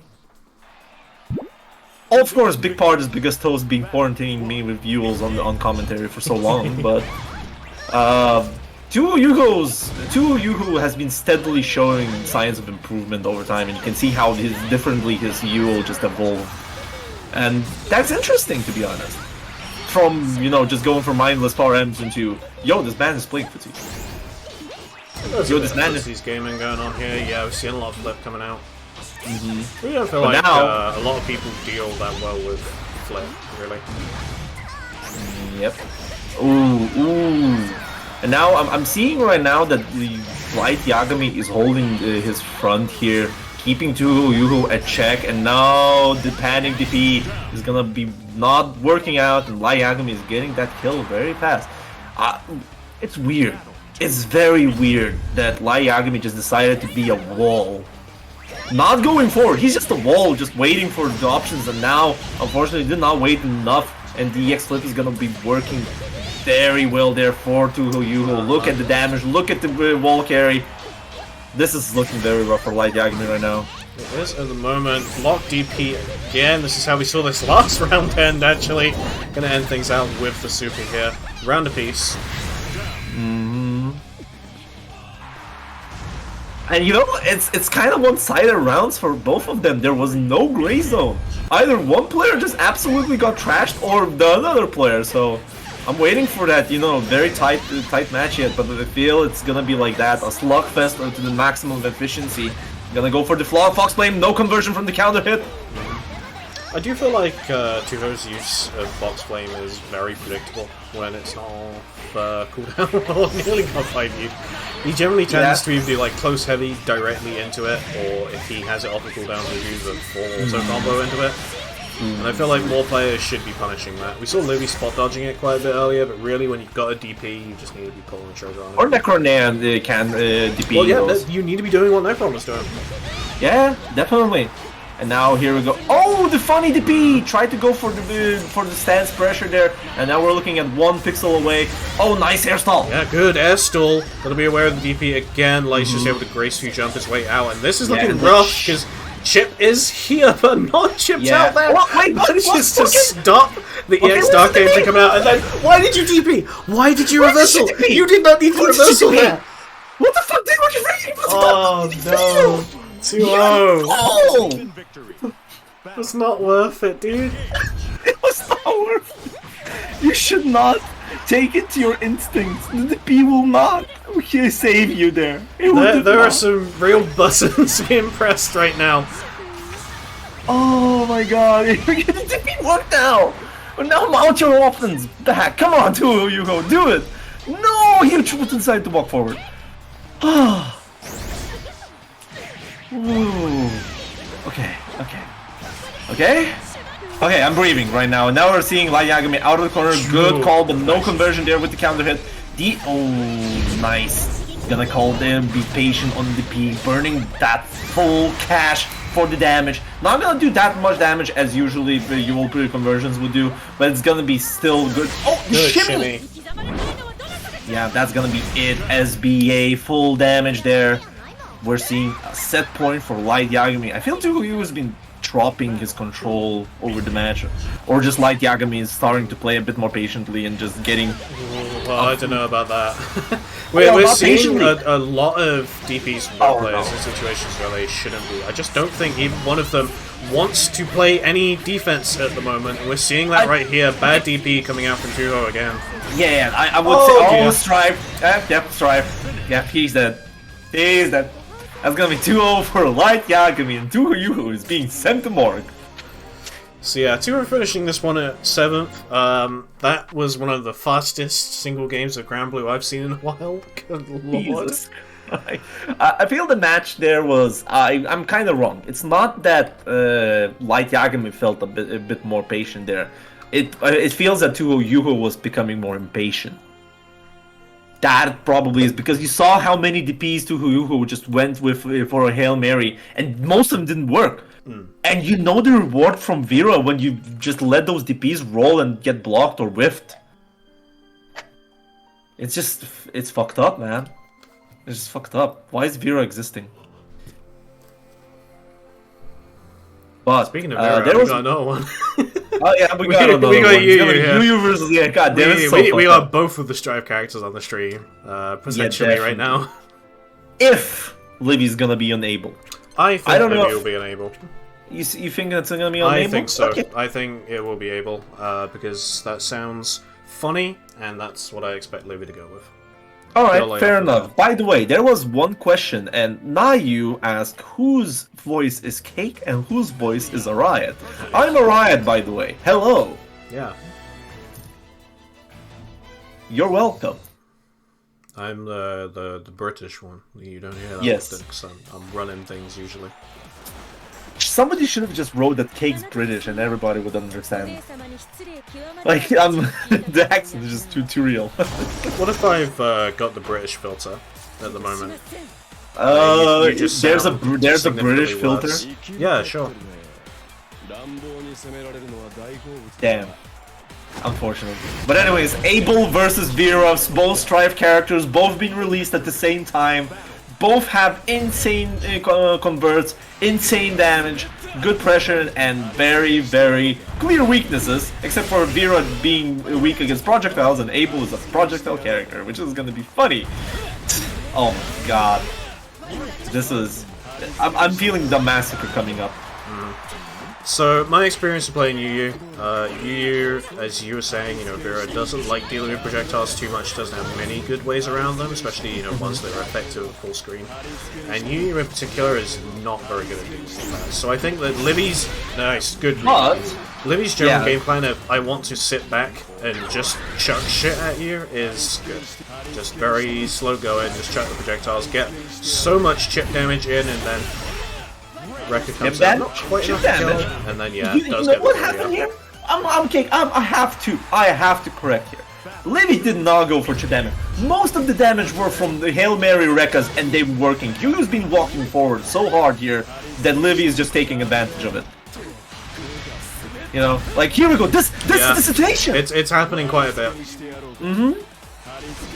You must know the range and know when the Rekka will whiff again. It happens again. Yeah, no, you're correct. There is no chip damage. It's only yeah, that one's not going to work. We see the OD come out in response here to the 5U. This is looking very rough for you now. Not quite the air conversion there. But yeah, catches the spot dodge with that far heavy. Yes, why would Livy hold this Vera player when Vera has no health and just going for possibilities out there? By the way, Yu's reactions are really good. Yeah, let's just I'm gonna give on DPing Barbatos at the moment. Whoa, okay. Alright. I see. Yeah. That is an option, for sure. That is an option to escape the corner, but now the damage is already done, and now look at this character made out of paper, and Yu is taking full advantage of it, and now I'm feeling a DP. Good tech. I do feel that DP coming as well. Blue manages to get her way out of the corner with the 2U. That OD is going to come soon. Yeah, OD is gonna come out, but I was waiting for the DP, and Livy is already beating our. Never mind. It's the wrong character to go for the DP. Oh no! And now run up OD, or no. Here's the thing: is she can check quite a few options here with SSBA. Oh yeah, definitely, and this. Oh no! Just a slight miss space there on the dive kick, and yeah, Yu does manage to get. You know what that was. You know why Livy went for the dive kick. Everybody knows. I know it, you know it, everybody knows it, that 5U worked for some reason. Livy wanted to go for the funny command grab, but the funny command grab just went on Yu's side, and now we're seeing an install Vera here, dishing out full pressure on Livy. Look at the damage, look at this character made out of paper, plus frames, and Livy just out. Sweep is doing a lot of work for Livy at the moment. Nice air conversion. Oh dear! Oh dear. So, I heard you like Strive. Really does just kind of take the air out of you when that kind of hits. Yeah, you just feel your heart stopping, literally. Good TP.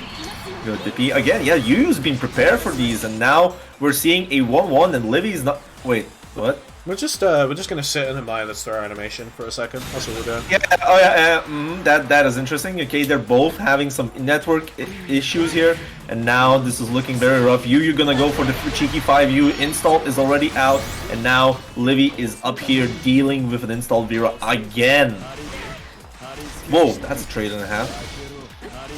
Okay, nice. Good conversion with the pact. Yep. Good to wait on the DP. Does get the whiff extension there. I love that.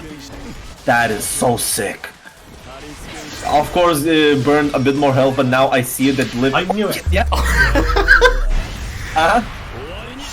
Straight in for the wild. That shit will happen to you once in every match, and now you're gonna be fearing God after that stomp. Alright, now we're looking at the set point for Livy. Nice reaction. Yeah, so dealing with that, some say that it's possible to backdash that on reaction very consistently, but I feel that Livy could use the funny air stall option that you have to get a counter hit. The TK jump you. And now, oh, nice roll there, gonna be punishing the daggers. And now we're looking at rough situation there for Livy. By the way, that combo's not over yet. Why is that combo not over yet? And now OD is gonna come out. This OD has been long coming for Livy, and now I'm waiting for Livy to show us what Abel can do, but no, there's patience there. Oh, go. Yeah, that's that. Yeah. Again, just that sweep in the corner did a lot of work for Libya in that set. Just was able to help her push out of these bad situations just by holding back for 10 seconds and then just throwing out that 2U. Definitely, and now we're going to be seeing Livy fighting Fusilero later on, but before that, we have Dudikov versus Light Yagami, which is a funny player matchup. I've seen Dudikov picking a lot of Metera against Light. We've been has not been dealing well with projectiles as of recent. Well, not even really as of recent, just in general. As of recent, he has been getting a lot better with it. But I'm still expecting Mr. Chipotle Chomper here to bring in the Metera. I can't remember who it was. I can't remember who it was in chat earlier who said that Dudikov has one of the best name games in Europe. But it's true. Yeah, definitely. Sometimes I don't get some of his names because they are some references that I don't know, but that's just me living under the rock, apparently, most of the times. But other than that, yeah, Dudikov's been working really hard on those names and, just gives us a good laugh from time to time. And yeah, Metera is out. The funny matchup gonna continue here. And now I'm wondering what Light's gonna do about this. So, if this is going to go even remotely like her past couple of interactions have gone in tournament, I'm expecting Light is probably going to do quite well in this first game, and then Dudikov just tends to adapt, play a bit better, play a bit more defensively usually, and then steal back the set. Alright, here we go. Light Yagami already pushing the advantage, not letting the space for Dudikov, even though Dudikov really likes to walk himself into the corner. Light is taking advantage of that right now. And here we go, nice counter hit. No cooldown spent to get the combo. What? Like, the RPS DP is the first on-block interaction really in the game. Gets opened up by something low here. Hey, really long combo extension into the OD. This is looking very good for Dudikov. Oh yeah, definitely. And now OD gonna get that kill, catching Light doing something, I don't even know, but that killed him. And now we're looking at... I feel Dudikov already has Light in the book, unless Light Yagami... not dealing with the empty low, there's a fuzzy timing against the hops, which you can deal with on the reaction. Or at least fuzzy mash if you have an option for it. Okay, gonna be... Okay, so what I'm seeing, it's not the projectiles. Dudikov's abusing the offensive hops on Light. And... If not dealt with, you're dealing with constant Metera pressure. M Butterfly, EX Butterflies, neutral is already set for Dudikov. Gonna not burn. Okay, Butterflies already hopped 2 hits, not blocking the second. And yeah, I don't know what Light Yagami has to do to beat this man. Yeah, Light doesn't really look like he has much of a game plan going into this one today. I feel there's a lot of ranges just in general where Dudikov feels very comfortable. Yeah. Definitely, and then, Light Yagami is not particularly tending to deal with those ranges. And now, here we go, this is the game plan we want to build on. Metera couldn't do a lot of... Okay, that's a comeback. He's dead. Yeah, not blocking high. Yes, so... One misconception people have about Metera's... All projectiles are reactable to a certain degree that you can spot dodge them or roll through them. The only problem and neutral is if Metera gets to do butterflies. But if she gets to do butterflies, that's a lot of free space for you. So you can, if you have a good spot dodge roll game against Metera, Metera couldn't really do much against you, and you'll get space eventually, which will force Metera to, do offensive hops, which Dudikov has been doing a lot. So it is possible, because Metera still has to play on your expectations more. And I don't think that Light Yagami is doing that. Nice jump on the Monkey See, Monkey Do rush. It does manage to DP a top, finally. Yeah, and this is where now Light Yagami wants to have Dudikov, and Dudikov is gonna just rat out of the corner there. Right back out of there. EXO does manage to get this back in Light's favor. Catches the very end of the spot dodge, and that's gonna be a kill. That's gonna be a kill, and holy shit. It looked like Light Yagami was struggling there, but then Dudikov said, you know what? I'm gonna use an outdated option select there. So this is kind of the thing. We hear it quite a bit in a few matchups in this game where it's like, oh, this character loses this matchup until they get in, where the other character dies. And I mean, that's kind of what's happened in both rounds that Light has won. Light has managed just to skip neutral at a good time by just using that EX Oath, and then just play the situation after the knockdown better than his opponent is. Yep. Wow, the side swap even there as well. Yeah, didn't convert that, unfortunately. Yeah, I do think, obviously it was still a pretty close game regardless, but what Dudikov really needs to be doing, in my opinion, is although the neutral is generally always in his favor, Light does just have that option that will just negate neutral. And that's still going to be a losing situation for it, at which point you're put in the corner and now their health is even. Light is down a bit on meter, but it's Vera, so that's not going to last for long.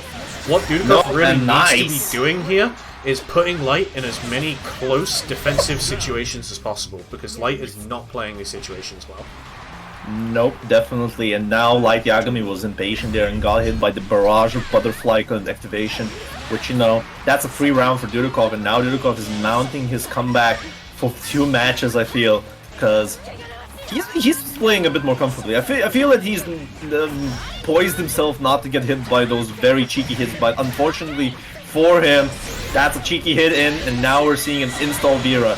Which, you know, this install Vera does have ways of dealing with projectiles, namely the air dashes and the air hop. Whoa! Speaking of which, actually does manage to catch the startup of Graceful there, I believe. Light is going in at the moment, plus frames. Dudikov just decides to rat shift his way back out of it. Yeah. Oh, the funny DP, but funny DP is gonna not work there because Dudikov's playing very in drop in, drop out kind of offense here. Because we've seen that Light's not dealing with the offensive hops, but Dudikov is just saying, yeah, I'm gonna go in, just try to attempt to get anything that you do there. Oh! Wow. So yeah, throughout most of that, I really want to say that Dudikov was looking for that Graceful hop, and then as soon as the Starry Sky got spent, that's when Light decided to commit a bit more, managed to catch the start up there on the butterflies, and has actually put himself on set point. Yeah, definitely looking very good right now. As I said, we've been probably downplaying Light Yagami here, but I do feel that Light Yagami doesn't particularly have any like strong game plan against Metera. Yeah, it's more of a attempt to get one hit and just capitalize on Vera having insane reward from those hits. Definitely, yes. So yeah, we're seeing a lot of Dudikov kind of keeping Light at range at the moment, jumping over his options, wanting to burn his meter sometimes as well. OD comes out now, and this is a really, really strong position for Dudikov, just health-wise and meter-wise. Good tech on the throw, jumps the 5U, manages to get back over to try and push Light into the corner. Neutral has been skipped again though. Whoa, this is not looking good for Dudikov, and now Dudikov is gonna look at those stray hits. Well, yeah, that OD is nearly gone. Light has the full meter, so either one of them dies from the next interaction. And I really like the tension when both. Oh, nice whiff punch footsies. Okay, Dudikov gonna get that chip damage in, and now Luminera not 2M footsies. So that's what you want. I was playing Light earlier on, and something that he almost gets a bit overconfident in is when that M-Lumi comes out. M-Lumi is really good because it kind of forces your opponent to either withdraw, jump, or just accept that Vera's going to take some space back in. But he tends to get complacent and just allow himself to take the space and not expect anyone to contest it. So that is a really well-placed 2M from Dudikov, just to catch him running in, because Light is not going to do anything about it. Yep, definitely. And now we're looking at Light Yagami trying. Oh, if that was EX arrow, that could have been a full bonsai conversion there. Unfortunately, Dudikov did not want to spend the EX arrow cooldown there, and now, wait, what the fuck? Whoa.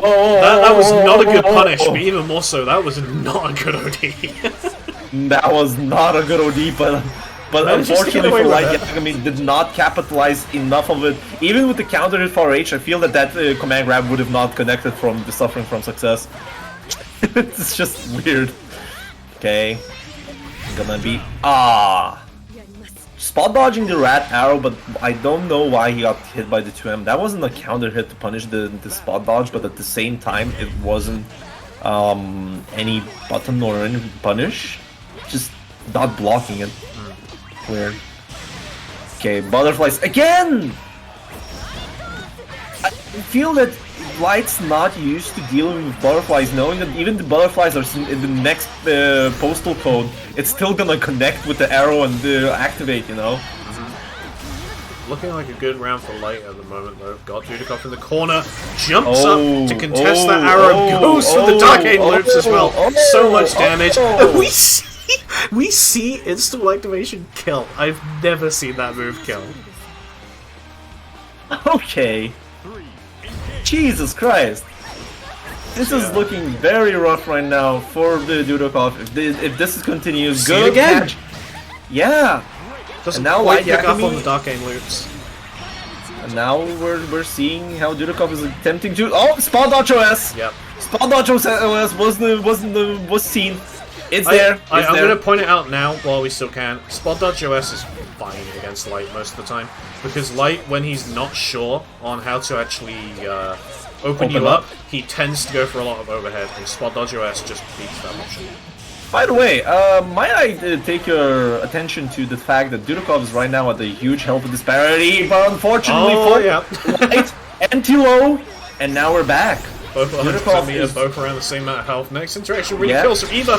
Good spot dodge on the OD. Is this enough at this range? I think it is. It is, and just throwing Dudikoff. That's an Alt F4 moment right there, if I've ever seen one. Yep. This zoomer-ass player Light just spot dodged the most random OD out there on reaction. He was ready and got the maximum damage and putting our leading champion to the combo breaker out of the Serpent's Parade right now. Yeah, definitely an interesting set. Very back and forth. Very unstable, I almost want to call it. Set it was. These two. I do feel that Dudikoff had the potential to stabilize it for himself, but just one misstep is enough to spiral out the whole round for Dudikoff. It looked very dominant at the first 2 rounds, but then Light Yagami started, I feel, gambling more, and those gambles just paid off. I think so, yeah. Again, like you were saying earlier, it's very easy, excuse me, for Vera to capitalize off of her reward from just throwing out EXO or something, even on block. And Light is good at pushing these kinds of interactions, because it's what the character does, and Light is a very aggressive player. Yep, definitely. Alright, with While that, we're gonna... the set loads, I just need to close my curtains 1 second, I'm sorry. Oh, don't worry about it, because while you're closing the curtains, we're gonna be opening the curtains on the next match here, which is gonna be Livy versus Zeta. And while Cake is doing his work, we're gonna... This is a weird matchup for players, I feel. Okay, they do play... That one sucked? What do you mean? What did you say? Sucked? Hold on, I didn't hear him. You said that you're gonna go close the curtains and said, okay, then while he's closing the curtains, we're gonna be opening the curtains for the next match here. That's fine. That's okay. That's fine, yeah. Oh, we see the Livy Nam in this matchup, okay. I feel that Livy has this... Livy wants to play the Abel, but knows that her Narmaya is still stronger against certain type of players. And it's either... But you know what's the funny part? It's effective against either... On both two extreme players. It's either effective against players that are very aggressive like Fuzilero, or it's effective against very patient players. Nothing in between. Yeah. You use the in-between for Abel. This is a very good round start here from Fuzi. Pogo Ogi straight in. Tries to go for a little shimmy as well. Livy's not biting. Often doesn't with them.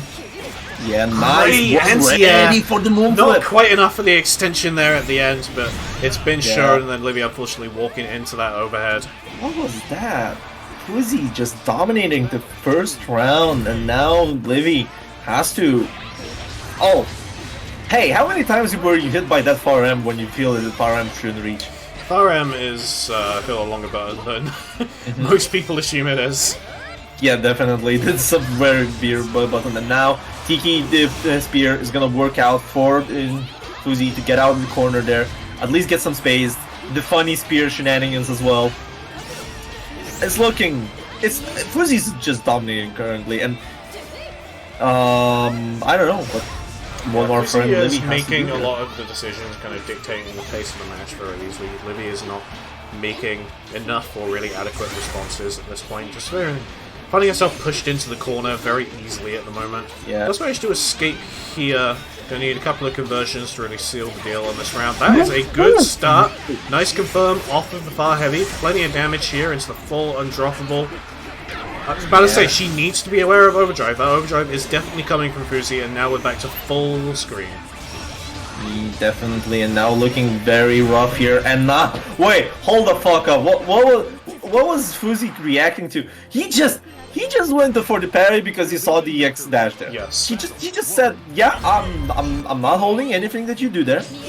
I'm just gonna EX parry and it'll work. One thing that I might say that, this is Livy's forte, I feel. And Livy is really good at the spacing the far H and getting those times to get the maximum counter hit efficiency in the corner. And, you know, it's scary to play against it.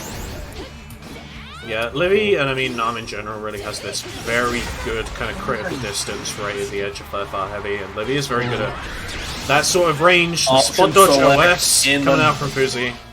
Yep, this is the so-called, with Zeta is the option select in the trench coat. Everything that Fuzi is gonna be doing with Zeta is usually covered by some option select. And you don't particularly have ways of beating it unless you're forcing it. You need to spot dodge, which is already a risky option on the Pogo. Okay, and now we're looking at very patient DA game there. One hit on the way. Oh my god, the whip punish. Very good whip punish, yeah, to put Fuzi on this set point here. Yeah, I don't know what Livy needs to do here effectively against Fuzi, but what I'm seeing that Fuzi is playing very reactively right now. He's keeping the space to get the 2 Ms and 4 Ms and get the maximum reward from the EX spear here. Yeah, see, he's not pushing it. He doesn't need to push it. So nice I'm going to make a hard read here. I believe that this set is probably going to end with a Melody on the end of Fuzi. Oh, if he's able to survive this. Sure we've been seeing a lot of pros come out at very similar opportunities. So that could be the thing that goes for here. The Rhapsody is gone though. OD comes out, not dealt with again. One thing that I'm gonna be noting that Livy is known of mounting good comebacks, and this might be a comeback of the mages right now and getting the counter hit, get that round back, already feeling the pulse in the match. And you know, that's what Livy needs, that small motivation boost for getting that one round against Fusilera after such breakthrough defeats from Fuzi. And now Fuzi is gonna be playing a bit more aggressive. Holy shit, you seeing the momentum switch? Yep. And I'm also seeing that throw tech again. Nice anti-air there on the moonflip. Good mash. Nice. Very good mash. Yeah, and now we're gonna... There it is again. Yeah, Livy's very, very active on the cancelling of the command dash. Either to moonflip or to carry cross up slashes. I don't think that is a very effective game plan for a long time. And now OD is already gone. Gonna go for the moonflip again. Throw is out. And gonna go with the low conversion. No! Unfortunately, that was a miss input! Well, decided to walk forward and just gets defeated into super. And Fuzi's gonna take 2 over Livy. What an unfortunate miss input there. That was Livy's game. You hate to see it end like that. Oh no! Yeah, with that, Livy's out of the tournament and gonna set up a grudge match, a salty run back of Light versus Fusilero in the loser semifinals. But before that, we have to wake up. Before you start, can we swap the first of 3, please? Oh yeah, definitely. We should always do that. It's a very good idea. But while we're having our battle settings changed here, we're gonna return back and wake up the 2 sleepy heads at winners finals, waiting their match for the first of 3, Miri versus Saki. I wonder, are we gonna see Miri on Uno? Yes. Against Potato? I can guarantee it. You guarantee that he's gonna... I can guarantee it. He's not a pussy enough to switch from his pocket in the tournament? I don't even think it's that. It's just Miri is playing at the moment in a tournament with very little stakes for him, and he's going to have fun. So I'm not expecting the Uno to swap off. Okay. That's all it is. But yeah, Saki, of course, going to be going on with this with Charlotta. Mm-hmm. You know, Saki has a lot of funny characters as well. I was playing Saki Kag earlier, so yes. I fucking hate it here because he went into lobby night with a nickname Heh, and we played against Bilal, and then I did not know it was Saki, like kind of slightly salty, like, bro, this fucking Bilal is fucking crazy. What the fuck is going on? And the one thing, I get a very cool conversion, and he says, "Yo, your Vasaraga is pretty cool in devotion," and that's all the information I get. How am I supposed to know that was Saki? So yeah, interesting start to things here. We see Saki on the back foot health-wise. Managed to get a rush through that big drive start-up. Yo, wait, what? Really cornering himself. Okay, interesting. Now actually cornering himself, Miri just wants to push him back in. Happy to take this one. Catching the EX ball on startup there. That far medium is fantastic in general, but especially against Charlotta, who approaches, you know, very horizontally. Just so good at keeping her at range. Right, but Miri is pressing the button. What is Saki doing about it? I don't know. Not much. So why should he not press the button? Oh my god. Oh, gonna go for the throw. Nice fuzzy jump there from Saki, and knowing Charlotta's fuzzy jumps are a high reward, Saki is inclined to use it. There's still the install speed. Oh. Wow, you see the command grab come out. Very nice. I died. That command grab worked. You got hit, yeah? Yeah, go ahead. Well, Saki doesn't use the command grab as much now as he did maybe about 4 or 5 months ago. True, but right now it was very calculated because Miri had enough health to probably die from a health clear. So he wanted to block high there, and you can't react to the option there. You have to choose. Oh, gonna catch the fuzzy jump there with the delayed close light. Now we're looking at... Oh, wait, it's still combos. Wait. Let's go. Whoa. Whoa. Look at the pressure. Look at it go. 3 more go. Oh, another throw, and that's gonna kill. Fantastic. Holy shit. I love that. That was excellent. So, install, I mean, in general, a lot of people don't really know how it works. It's not the most complicated thing in the world. But even just the extra noise, just from having all of that there, having extra things to think about with how, you know, Miri's going to be structuring his block pressure, it's a lot of mental stack, I feel. Definitely, that's what Miri wants. And one thing that people forget, that install can shoot upwards if you use H buttons.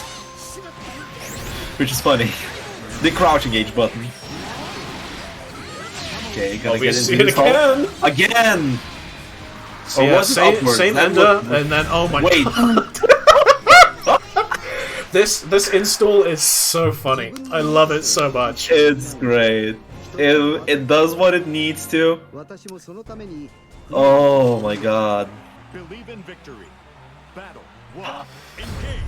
So yeah, I had an idea there, but I just remember it's Uno. I had an idea, but you know, Uno, we barely see Uno around, and there's so many things I don't know in interaction-wise from Uno. Just because we don't see much. We really don't see this character that much at all, and that's part of what you can use to your advantage if you're Miri. But even beyond that, Miri just plays the character differently from, you know, players like Ruby-san. Yeah. Oh, pixel away, and now we're looking at the DP here, and no punish! Because it was blocked high. What was that? Oh no, wait, Miri was thinking that he's gonna get a close light, but that was unfortunately a far light. That was the anticipation. Oh, with punish the EX hands, and now we're looking at Miri getting an M big driver counter hit conversion. That is cute. Yep, Miri doesn't have to press shit there, he wins that. No. That did just wins. Wait, what? Hold the fuck up. Pull up. Wait. I have never seen that before. Same. What the fuck? That might be a very common interaction that Uno wants to be looking for. Really nice. But yeah, that aerial L fleeting spark conversion on counter hit is not something I've seen, and Miri knew exactly how to capitalize off of it. That was really impressive. Well, tell me, how does he know it? Okay, wait, Miri Labs. That's what he does. No, wait, that was counter hitless. That was counter hitless. Right. I'm gonna point it out for a second. There was a guy in the chat earlier on who was saying, "Yo, no one plays Uno. This character is lame." No, he isn't. I love watching this character, especially when Miri's driving him. This character is sick, and now Miri is showing us a world-class Uno right now. Probably not world-class. Probably there are better Unos in Japan. Probably. But at the same time, this is sick. And now he's gonna go for the install. This man is using install so liberally. Plus frames. Look at him go. Plus frames. Catching the fuzzy jump. Gonna go and overdrive from Saki. This is a momentum break. OD caught here. Puts Saki at a bit of an advantage, really going in. Miri doesn't have any of that meter to spend since he used his on that install, and we're not seeing a full conversion there off of that normal. Install is gone at this point, and catches Saki doing something there at the end to go. He tried something. Saki did try something, because right now Miri looks dominating with Uno here. Oh, catching the whiff on the far edge there. And Saki can't really approach horizontally, and has to. I don't know. Miri's not whiffing a lot of things except for those far M's at the start, and now he's just playing very reactively, and it's working out very well for him. Good parry there on with the jump and catching the anti-air option. And he's just playing first strike. Man's vibing. Man's after Street Fighter 6 probably found his first strike cabinet. Just play that. Yeah, not going to get the punish here. Good roll punish from Saki. Knows how to deal with that super at range. Yeah, you have to roll / spot dodge the last effect or it's unpunishable. Oh, whoa! Actually gets the punish there on that back shift. Not quite going to see the kill off of this conversion. Going to put him in throw range. Tries to go for a Saki style bait, I believe. Try to bait the throw. But Saki does not tech. Saki fuzzy jumps. I haven't yet to see a lot of techs from Saki. So yeah, Miri set point now. Great afro. I was about to mention it earlier, that once that parry really starts coming out when he's anticipating you're going to go for an anti-air, afro is a pretty good option against Uno. Hey, we're back to Exart. That's how we deal with it. Well, yeah, afro is a great anti-air option in Exart. Probably one of the best ones for some characters. Yeah. Alright, enough about Exart, because right now we're not seeing Exart gameplay. We are seeing Grand Blue Fantasy gaming play right now, and Saki is mounting the offense back. The health disparity already is shown, and now plus frames. OD tries nice! Just out of range for it. Double close heavy counter hit conversion there for Saki. Very strong round to keep him in the set. I feel that Saki was very patient because he knew that overdrive is an option. He's fine on that health advantage to just take the plus frames and get up. Why does this work counter hitless? Oh yeah, I love it. What do you mean? Okay, whoa, Wait. the clashes. Yep, wait, MP driver clashes with the EX. Wait, why does it clash? No punish. No punish. Yeah. He pressed the right button, maybe he was just too late. Yeah, definitely. It's a weird timing as well, so probably not used to. Gonna use the rush to get out of the corner there, and now Miri is back to mid-screen. We have install out already, and now this is we have 7 plus frames on Miri. Plus frames. Gonna go for the parry. Plus frames. Oh no! That's oh no! Oh no! Wait! That is scaled as fuck. That is scaled as fuck. It's not. It's probably not gonna kill. Holy shit! Oh my god! That's still a kill. That combo was doing nothing at the end. What? I really wanted it not to kill because it was only 10% damage on everything, but the combo did not end. That was crazy. I love that. Oh that is maybe the worst combo starter I have ever seen on any character, but it got the kill, so who cares? Hey, it's the Crowley routing, and you know what? That probably is the most optimal Crowley routing you've ever seen in your life. And yeah, here we go. Miri going into Grand Finals, sending Saki to Losers Finals to await for the salty run back winner, which is gonna be Light versus Fuzilero. Oh. Yeah, excited to see this one. Not in the losers finals though, we're in the losers semis, so it's still a first two set. So That's kind of bad for same both as what of we them. saw last time. Yeah, it is kind of bad for both of them. They're both. I really like them to call both of them bracket demons because playing again first to two against them is absolute pain in the ass. Yes. They are very impulsive. They are very RPSy. They usually when they decide to be patient, they use the most annoying places to be patient. It's weird. It is so weird. I definitely agree with you that both of these two are very rough to run into in a first two situation. So putting them against each other, we might see a set that we saw last time with Fuzi taking it 2-0. We might get a reversal of that. Who knows? Yeah. It's very hard to Who predict. knows? Who knows? It's weird, Jank. A little bit of a slower start here, though. I say as Fuzi spears his way out of the corner. Wait, we don't get to talk about situations because they usually just reversal their situations back. Here we go. Fuzi really likes that TK spear just to have a very displaced option out of the corner. Whoa. Grace, right. I say this every time on commentary and I have to commentate Vera. Not enough people talk about how good Graceview is. Oh, you mean that Vera is a bullshit character? Yeah, we always say that. Nah, I'm talking about Graceview in particular. Graceview startup is so good at just catching so many things that it feels like it shouldn't. Yeah, definitely. And you know, that's just the part of the... Oh, that's a good punish on the M follow-up there. It's -10 if I remember on block, so... being aware that you can... Wow. Wow, yeah.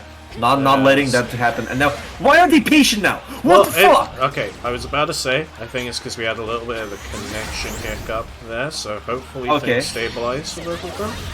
No anti-air on the side of Fuzi, like so we get that jump in for free. Not much time left in this round, but doubt that's what he wanted. That's not what he wanted. He decided to walk forward probably and then tried to crouch and then walk forward and do a pro and fireball and then the super came out. And with this SBA, we're gonna be seeing Light taking that first round, 17 seconds. And yes, Saki, how can I help you? So... Okay, what's this time? Why are you... We're whipping buttons. Yeah, we're whipping buttons. When we can. Oh.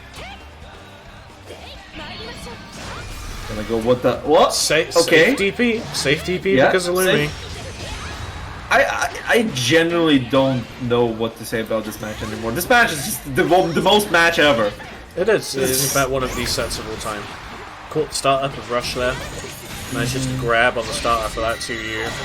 Light and install now, gonna burn the meter for it. Yeah, see gonna Fuzi use... try and spear out the corner. Nice. It's a good option to be honest because you're displacing yourself so much there. If the person is using a horizontal hitting button, you can just basically hit him out because he needs to run up. He's probably looking for those kind of options. Oh, I like that overdrive. Yep. This is what Fuzi needs at the moment, a little bit of extra damage, and I wanted to check any chip from Light. Could have just held that Lumi if you wanted to, but takes the space of Spear instead, just going to reverse the positions on the screen, basically. Yeah. So you look going a lot of for 5Us here. Oh, nice! Here we go. This is catching as an air stall, very long range one. But wait, what? Hold up!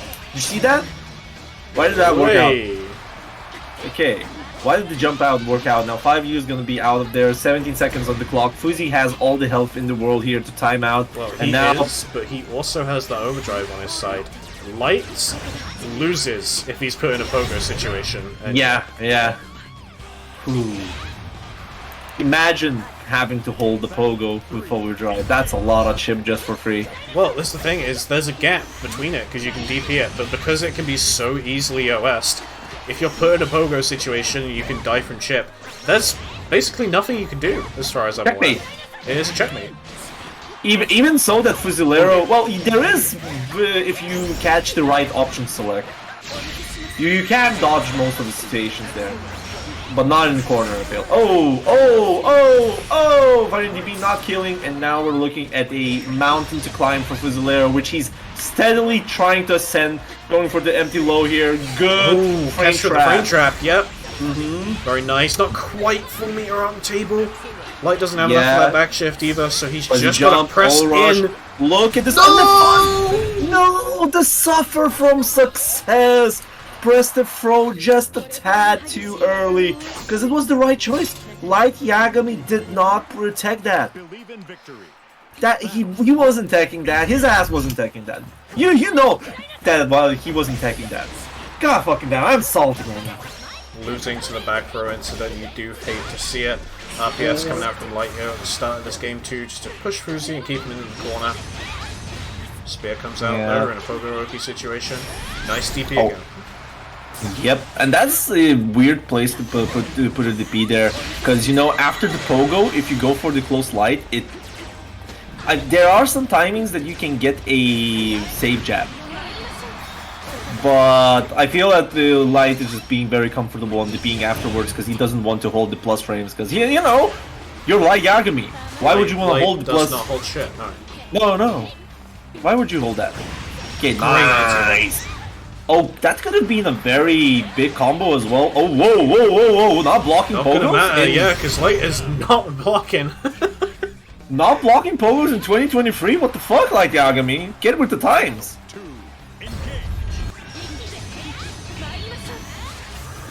Okay. Gonna be working it. No! You see that close heavy anti-air in that situation quite often. Another thing that I feel Fusilero has been doing, he's very impulsive on cancelling those Rhapsodies early, to be honest. Because they are not helping him, because Light Yagami knows the counterplay. Also, those are close H's. That close H is fucking busted. Holy shit, it catches that from so far away. Okay, Darkane. Gonna go for the -1. Nice anti-air. Did not go for any of the spears. That could have killed, but the 2U confirming to his BA, and Light Yagami takes the match back. Yeah, interesting couple of interactions there for Fuzi. I feel like he could have killed at multiple points, really. But does manage to seal out the game anyhow with the 2U Super. And we're going into a game 3 with these two. Different from what we saw earlier, where Fuzi took the set 2-0. So, yep, they're finally playing. Yeah, we're playing equally more, but I still feel that Light Yagami not holding a lot of Fusilero shenanigans is gonna bite him in the ass, unless he gets counter hits like that, or with punishes like that, which now is gonna wall bounce because this is Bira we're talking about. Chevalier gonna be working here and gonna go for the throw, and the Rhapsody is gonna just get Fuzi out of the corner. Yeah, and you see, Fuzi actually is playing a bit more patient on the offense, just waiting for those DPs. Oh no. Oh no, Big you forget that. Extension does have the meter, chooses to burn it on the SSBA. Easy kill. Hey, K. Hey. Hey, K. Hey. Hey. That kill. Yeah, it killed. You called it out correctly. Yeah, that was the easiest call out of my life. Alright! But that wasn't the easiest round for Fusilero, because he still has one more round to play against Light Yagami here. Well, maybe two, depending on how this goes. Not quite holding the parry long enough to tank all the hits of Darkane there. Okay, gonna go for -1. No sick RPS. Yeah, see, this is how he's using it. He's displacing himself to catch any option there, and also acts as an air style. Good throw again, gonna go for the jump, save jump. Here we go, option select. Oh my god, look at the damage, and he's gonna go for the optimal damage SBA. Hey, Cake! That killed! It sure did. Fuzi taking that game 3 very, very fast. Yep, yeah, 2-1. On top. He did not want to play that around longer, to be honest. So yeah, going into things now, we're going into our losers final, so we're moving into a first to 3 set here. We have Fuzi and Saki. The last time these two met, I believe this was mostly a set won by connection issues, which is unfortunate. But it does mean that I'm excited to see how this goes. Oh, because we have not known how much Fuzi's evolution is gonna be working into playing Saki. Because, you know, Saki is probably one of the kings of Europe here, one of the best Charlottas, and the man that can stand against most of the giants around here. and you need to beat Saki if you want to get to the big boys club. But I want to propose a statement, right? Okay, statement. If Proposed. you have a set, and that set is unfortunately maybe in part decided by connection disputes, how is that still a Game 3 set? How is that still a set that you lose? I don't think that that's really all there is to it, and I think that this set could be a lot closer than some people might think.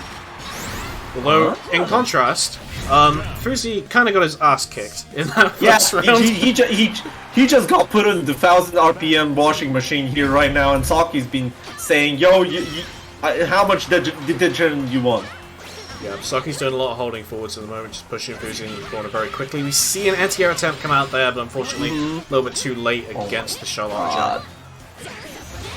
Okay, so Saki's that player that is very intuitive about when he can go in and get the maximum advantage / damage openings. And now he knows that Fuzi is starting to adapt, and look at Saki just playing very, very patient here. Oh, Charlotte moment! No recovery on the X-Ball. Gonna play very patiently here with the neutral jump. Saki not wanting to let Fuzi out of the corner there. Nice air conversion there for our friend Fuzi. He manually times the pogo as well. What was that guard button hold though? Okay. Whoa, the double clash, spot dodge on the rush, but unfortunately not able to spot dodge that second hit. Saki still left plus. Rushes him straight back into the corner though. Catches the jump out, should be enough for the kill here. Yeah, that's enough, and that's very cute. Because Fusilero actually used the right conversion angle as well. The awareness, because for that conversion at the air, you all have to go for the diagonal, because otherwise if you go upwards, it will probably drop Charlotte out. So good stuff from Fusilero there. Whoa, chooses just a run straight under Saki's jump that time. Yeah, well, hey, it takes bravery to corner yourself. So, you know. I'm enjoying the pace that Fuzi is playing this at the moment. Got Saki in the corner here. The throw is going to lead to another Pogoroki situation. And of course, always the situation that Fuzi wants to get into and repeat as much as he can. Catches a jump out here. And our first game in this set is going to Fuzi. What happened? The thing is that I feel Saki had a tremendous advantage over Fusilero, but Saki just decided to chill from round 2. And that's how that's what she wrote, and Fuzi just taking the advantage of Saki's patience so much, because if you give a centimeter to Zera, Zera is gonna take a mile. The totally intentional reset here for Fuzi gonna lead into another Pogoroki situation. And catches him on the way back down. Lord! Look at this, and the DP. Wait, no, spot dodges it instead of blocking it. Able to get the round anyhow. It's gonna be a round, but Fusilero, what the fuck? Don't spot dodge that, please! Just block it. You're not a chip point, you're full health. Unless you're colorblind. Alright, I'm gonna go back here and now see that Saki has enough of Fuzi's shit, and look at the momentum shift here. The health is already gone for Fuzi, and Fuzi is now attempting to get out of the corner bit by bit.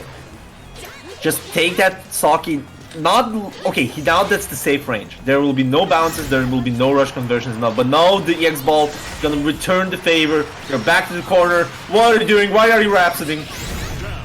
Well, that was a Rhapsody on Fuzilero's side, and the command grab is gonna take it here, and we're gonna go into last round of this match here, and boy oh boy, I feel Saki just found out I don't wanna do shit against Fuzi, and here we go. Unfortunately, the anti-air did not work out. Whoa! Very long distance burst there. Saki's got all the pressure going at the moment. Quite a bit of meter build up pretty early as well. Manages to catch the end of that spear too. The landing recovery as well, you know. And now this is the repeat of the situation. See, this is what I was meaning to say. Fuzi is very, very inclined to just be impatient with the Rhapsody follow-ups, and lots of those counter hits, Saki just capitalizes on them. Oh, alright. That's 1-1. I have I guess a gamble here. I would say that now Saki has downloaded Fuzzy. Saki definitely played those last 2 rounds really well. But Yeah, definitely. And you know, you don't. Saki understood that he does not want to be patient against Fuzzy. There's no reason to be patient because Fuzzy is barely patient against Saki and just running his game plan as much as possible. Well, that's the thing, is these 2 players have both won their rounds by being very aggressive towards each other. And Saki's defense is generally very good, but Fuzzy is just being able to create these opportunities where he's able to extend, push Saki in the corner very quickly, just run these Oki situations as much as he can. Whoa. We have likely got a bit of nonsense here. What? We'll see what is happening. What? Saki is typing. Saki's Can we typing. get a connection test? Has come up. Oh We no! do have that called. Oh no! So how this is gonna go? This is match 3 right now.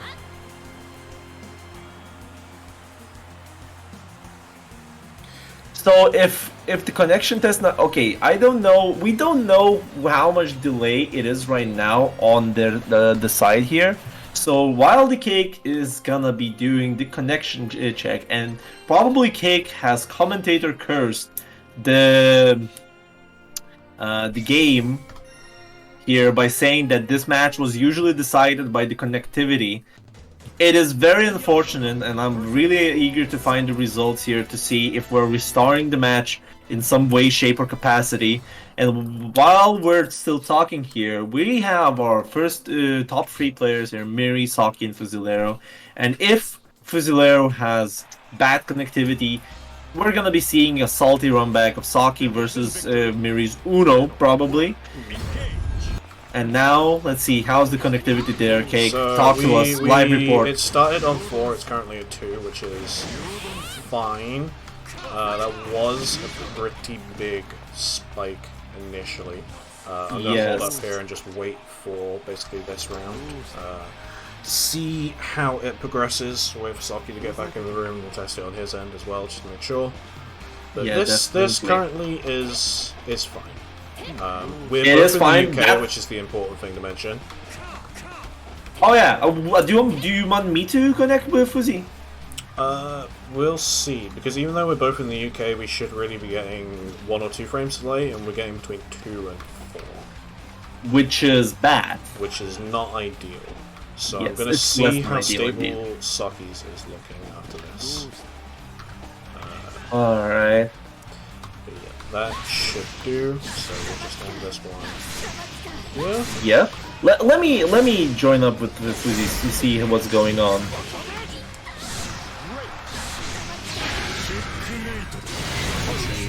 Yeah, apologies here for our viewers.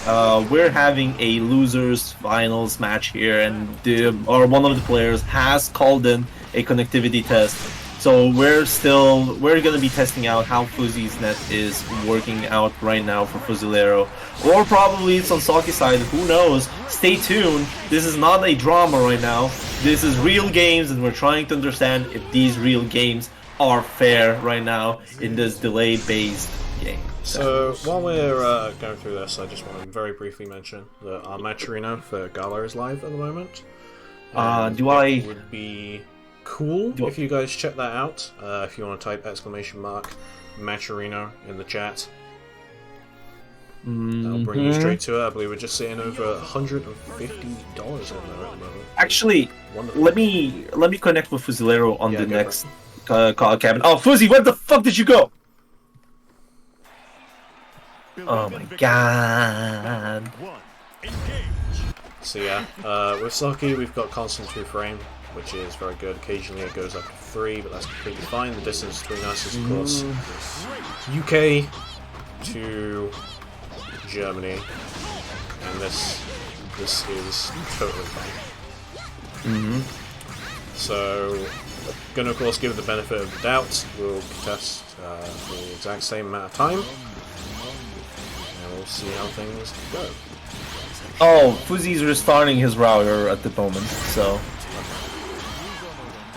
So I'll test the connection with Fusilero here, and with that we'll then determine if it's the connection issue and probably determine who's at fault here, or we are gonna be having our match continued here. It is 1-1 currently. And yeah, this is really unfortunate, but this is the world we're living in, where internet can be a dick, and you know that's British internet for you. Sometimes it do be that way. While we're waiting though, I want to just do our usual shill. So, Yeah, in definitely. case you guys weren't aware, we've got tournaments coming up relatively soon. Coming up on May 28th, we've got Beyond Hell's Gate Apostle, €200 prize pool at the moment. Definitely, and very soon. I would make sure you check that out when you can. Yeah, and you know, it's Scar Novak just using his magical powers of procuring money from out of nowhere. He is very generous here, and we're gonna be having big prize pool here, and you know that the prize pool will attract monsters. So if you want a double elimination tournament to win the prize pool, if you're good enough, or if you want to see those names that you don't usually see in these weekly tournaments, please free to join in. And as well, you know, hear me on commentary, apparently. Yeah. But yeah, Am Gekiko was telling me... the attractive point for the tournament? Gekiko was telling me Probably not not. to shell it, but of course we've got to mention it anyhow that Head Stomper is coming up. It says register now. You can't. The event has hit a temporary cap for the time being. That cap might be lifted soon, but for the time being, registration is disabled. We've got a nice healthy bracket for Grand Blue happening right now, I believe. We are sitting around the 60 player mark. We've got some of Europe's top talent in attendance. You know, your Dragoys, your Miris, your Svampans. Yeah, Sakis, definitely. your Mr. Pals. It'll be good. But you don't look only at the big people here, and I'm just now with the testing Fusilero. Don't look at the big people for the Head Stomper. You're going for the major experience. You're going for the offline experience, because there will be a lot of known faces here in the Grand Blue community to play some local games. You know, have fun. Yeah. Probably go to the bar, and probably Cake is gonna do that, and Livy is just gonna say party hard time. There's a whole load of side events going on as well, so you know, if you want to play some Street Fighter 4, you want to play some Marvel, you know, that's going to be going on there as well. But Mary's making, I think, the biggest point. Hey, do you want to go pay $300 for your flight and accommodation for some free ice cream and tea? Absolutely. Yes, of course you do. So one thing is that we have 2 frames, but it's from time to time jumps from 3 to 4. It's not a stable delay frame, so Right. that might be the cause of the issue. That is similar to what I had. So Give it another 30 seconds, see how it is. So we've tested. yeah, for a okay, second we're back time. to stable 2. Never mind, the commentator's curse. Now back to 2 again. Yeah, there's sometimes some weird spikes. I'm not sure. Yes, we can try with Saki as well. Yeah. So that is somewhat stable too, but from time to time there are spikes. Let me just murder this guy. 1, 2, 1, 2. Let's see if my combos are good enough, and they're not. I'm just gonna go for the super, and that will probably take enough time. No.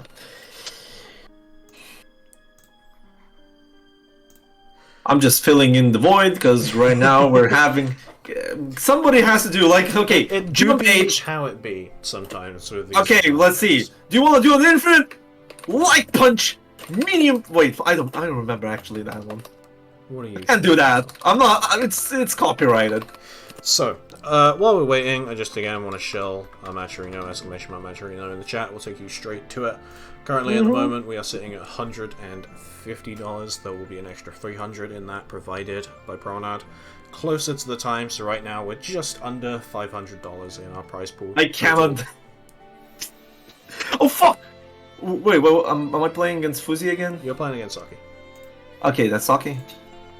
Okay, okay, that was so weird. Probably because the avatar looked so similar there for me. Fuck. Okay. Let's see.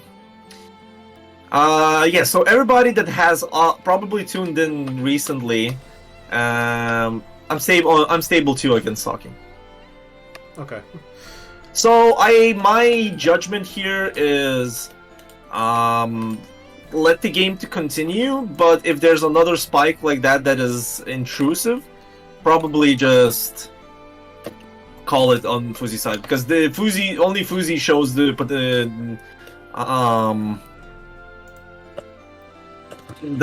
potential of spikes there. So, yeah, I'm in agreement with that. Basically, Saki, what he said to me was that it was spiking up to 6 occasionally. I know, obviously, I'm closer distance to Fuzi, but you are not. So, if you're getting 2 through 4, that is not stable, but it is playable. If these two go back into their game and we do get another case of big, unplayable spikes, then, yeah, we'll have to rule it there. Yeah, so we're kind of playing a game already, so I'm just gonna let him to kill. So I'm gonna make sure both players know. Yeah. So yeah, unfortunate here, but this is the life of having the Grand Blue Fantasy versus around here. You have to deal with these kind of situations, and you know, we really want everybody to have a good tournament experience. So such integrity is important. So, with that, please do inform our players that we are probably continuing. Yep. We're continuing a 1-1 match here, and thankfully the connection test call was at the start of the match, so it is not painful to restart it. So here we go. Let's get back. Thank you for bearing with us, everyone. As Riot was saying, this unfortunately is the life of running online tournaments in a delay-based environment, but we are going back into your losers finals now. Believe in victory. Alright, alright, so we're going back to the game here, and now let's hope for best case here, because, you know, Saki and Fuzulero, it's a sick match. Yeah, I really enjoy seeing something on the screen, because both players are playing. I feel a weird adaptive game, because Fuzi is still playing his own game plan of being very, very aggressive, and just trying to run his game plan as much as possible. Well, Saki is just fluctuating between either playing very aggressively or just patiently waiting for what Fuzilero is doing. And whoa! The DP catching the DK spear here. One of the more favorite Fuzi's way of escaping the corner here. Oh, See the parry come out. Yeah, anticipating that Fuzi's going to go for an aggressive option off of that whiff knee. Spot dodge there on the counter hit fire heavy. Yeah, definitely. No. Ooh, raw rush here, and wait, what? Hold on. He released the Rhapsody way too early. Yeah, again, I did mention this many times. That's what Fusilero is doing, and most of those counter hits are not helping him in the long run. You know, they add up. Ooh, Nice big launch, counter. gets the pickup as well, just to push Saki straight in the corner, straight away. Saki mashes, doesn't lead to too much, what? but yeah, now the interaction going in Fuzi's favor. Definitely, that is a fuzzy jump catch as well. And now Saki has a mountain to climb, not holding plus frames at all whatsoever. That's what Fuzi is about is now. Nice anti-air, not letting Saki to establish anything offensively. It's either Saki just... Both the players are very observant and attempting to not let their defensive options work out. Here we go again, the fuzzy jump gets caught by the close line, the close heavy frame trap. Gonna go for the pogos here, and now Fuzi has full reign on the pressure, and Saki is trying to wriggle the space here, and now he's got out. He's breathing, my friend Cake. He's breathing. Playing again, but unfortunately with the breathing, there's not a lot of blood left in Saki, and now he's mounting that amnesic. Oh fuck! I'm wanting to say amnesiac. I'm shut the fuck up. You see the roll ball come out here. The OD comes out on the side of Saki. Jumps here. Fuzi doesn't bite. Yep. Patience, and then just catches him the tap with the 2L. Yep, Game and 3 that's hit gonna going be to 2-1 Fuzzy, and now we're looking at a rough situation there for Saki. If this continues on, Fuzzy is gonna throw Saki out of the tournament to fight Miri here in the grand finals. It's anemic, right? Yes, it's not probably anemic. Anyways, enough the brooding over very bad segues here, because right now we're seeing Fuzzy get like the anti-air game is on point, in my opinion. Well, yeah, it's definitely been a lot better. We've seen Fuzzy not doing so well on the anti-air, it's just kind of pulling the button a little bit too late. But the past couple of times it's worked out pretty well. Saki trying to press something on that second hit of 2U, which is not what you want to be doing. Spot dodge comes out, not caught, but still quite a lot to climb. Then yeah, caught here by the spear. Yep, and we're looking at a set point against Saki. I feel like this is one of those situations where, hey, what if this is the age-old diversion of the network check from Saki, and then Fusilero gets to ice off and just figure out the game plan while the network test happens? Well, this is the thing is, unfortunately, these kind of calls can have that sort of side effect to them, where, you know, it halts the momentum of the game and allows one player to maybe get their head back into it when they're in a losing situation. But we'll see how things go here. Saki mounting this comeback on this round. Yep, and now we're looking at Saki attempting to get back here against Fuzzy Zeta, and now this is one EX ball. Oh! If that would have been a hit, that would have been kill. Nice anti-air with the far light there, no conversion unfortunately, and now Fusilero is still cornered. Get that jump in again, the throw comes out this time. Helm Splitter. splitter. Okay, and now Fuzzy's chilling. 40 seconds. Oh, and then just immediately break the patience the moment he inches forwards. You know how Grand players are just able to press boot the moment you don't hold down back in the corner? That's the kind of situation we saw. Yeah, definitely. Saki was aiming for the horror experience award here in the Game Awards, and that's what he got, the jump scare of the ages. But unfortunately, the jump scare is going to be answered with pure aggression and violence from Fuzzy. Look at the damage! Huge damage here in a pogo situation. Saki's just holding down back, does not throw very close to Fuzzy taking this set now. Yep, oh there, no my confirm. lord, rushes it out, being... Oh, the anti-air did not work out! And now we're looking at a crouch confirmed there, and now Saki's mounting a comeback of the ages, gonna rush back there, not gonna hold those plus Oh my god, he just far else! What? And yeah, Fuzzy taking this one over Saki. Bit of an awkward set, of course, because of what happened between, but... GG's regardless. We'll be seeing Fuzzy here on our loser side of Grand Finals now. Well, he'll be playing against Miri. The ball was kicked, and now Fusilero is gonna be matching, against Miri. And you know, Miri not keen on switching his mains. During games, he's just gonna say, "Yo dog, I'm gonna Uno you." The Uno is gonna be what we're seeing here, yeah. So yeah, Gamba's live for the people who want to vote. We got your predictions in at the moment. Currently, let me see, we have 6K on Fuzzy taking this set. You know. I don't. I'm gonna give the Fuzzy Bros the points if they're right. Okay, all right. We've got a good Gamba going on here as we move into our Grand Finals. Miri sitting on the winner's side.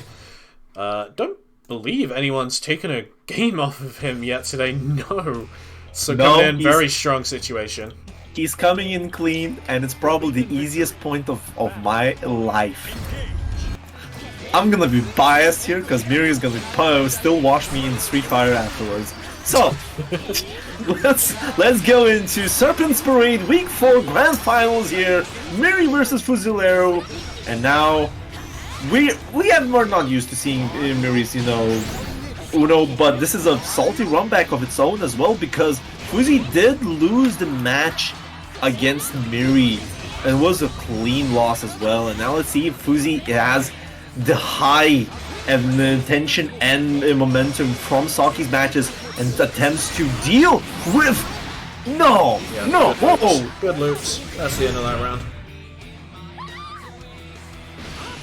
You don't cut off me like that, Miri. What the fuck? Good stuff here from Miri to start with. Do just want to note that Fuzi, although that situation is still not quite going in his favor, he did manage to hold his reps deep for long enough in a couple of other situations. But this, again, is looking good for Miri. Nice meaty and beat driver here.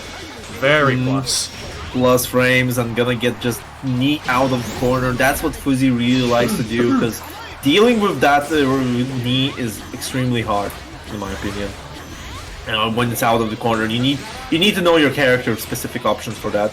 Plus frames, so many plus frames. Look at this man just plus framing all around him. Nice to catch him in the spear on the way in. Things looking pretty even on the health front. Miri a little bit of advantage. Fuzi has that massive meter advantage again, thanks to that install being used and now fully burnt out. Plus But now, hey. Oh, okay, now nice. That's not bad. Miri Nice. this time assuming that, you know, Fuzi is going to follow up with that spear, but he doesn't in this case. He does this time though, and not committing to it fully. Nope, didn't work out. And nice, you can rush through Beak Driver. Yes, this is okay. one. It's the similar effect as against Tsuna. They clash with projectiles, but they're itself not projectiles. It is a weird property to have, I know. But let's get back into it, because Miri is now not letting Fusilero to have his reign after that one round. He said, alright, you got one round, that's fair. But I'm just gonna destroy you, and look at the damage here from that combo. It's looking very rough here for Fusilero. Like, well, Fuzi needs... he needs to change something, because I feel Miri's now currently just reading Fusilero like a book. Oh wow, the SBA is gonna be hitting there. Yeah, crushes the driver, and there we go. Lord. First game going to Fuzi off of the Melody. Is this gonna be one of those days? Because Miri has those days where he just decides to tech throws a lot. We've seen several tournaments where he just gets Melodied for free 4 to 5 times in a row. And it happens, but hey, this is first match to Fusilero, and he's coming from loser's bracket. He still needs to win 5 more if he wants to win this tournament. And Miri is not gonna make it easy. Oh, no punish! Can't punish that with the close heavy. Nope. I usually just use the close hand for those. Fleeting Spark coming out. Again, though, install is being popped Install. here. Mid's dispenser is online, plus as hell. Oh my god, he just... Holy shit, he's having it at the end! He's so good! Yo, I just did 6+ for it. Like, what is the season 1 Catalina Surely shit? he won't do it 7 times. And no, he didn't. Excellent shimmy. Oh my Good punish there, though, God. on the aerial parry from Fuzi. He's playing that interaction a lot more varied now. It was one of those things in that winner's final set, as we've already said, that he didn't deal that well with. But so far, being dealt with a little bit better this time. Even if it's just not losing the interaction every time it comes up.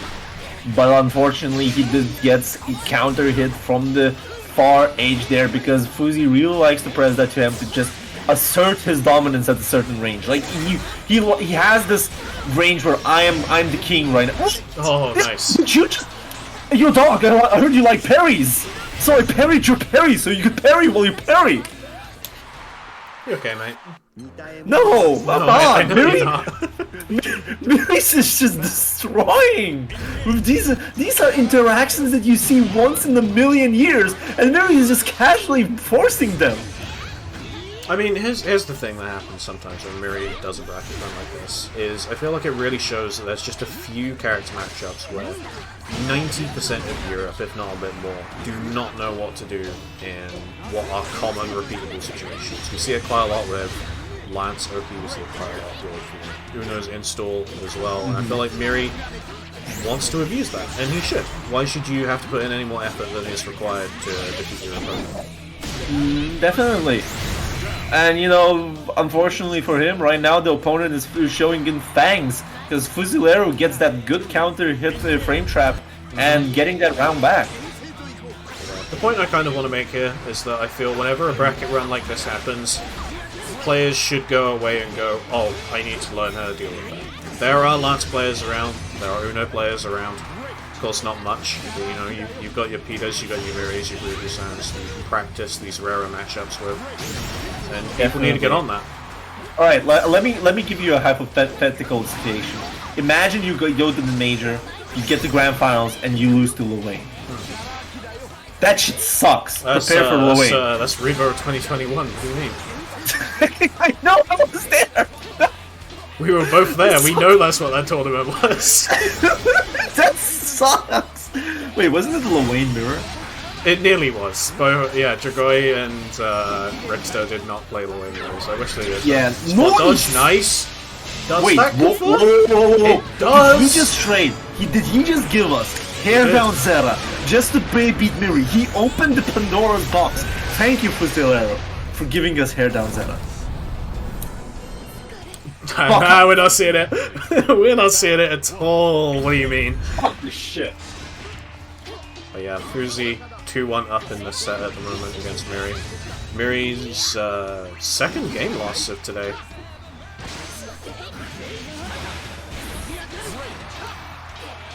Good stuff here to begin with, though. Just wants to lock him out of these certain ranges. Nice, Fuzi this time committing to that anti-air spear and just immediate EX fleeting spark as a reversal. I was so salty that I went to get myself a third beer. Understandable. Motherfuckers, why can't you not give me hair down Zeta?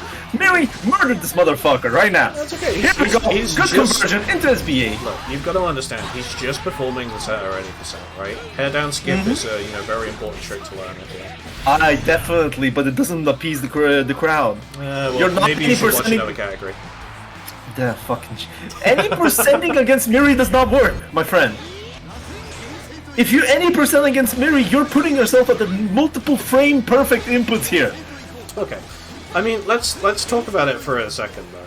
We're saying any percenting, doing the minimum amount of work required, and it's the mentality that Miri goes into with a lot of these sets. Again, like I was saying, why should you have to put in any more work than is needed to beat your opponent? And we're seeing that in these rounds from Fuzi as well, where Fuzi has just found something that works, he goes in and tries to repeat the situation. Yeah, definitely. We're seeing it here now as well. Look at him go, and that looks like a kill if he gets the. No!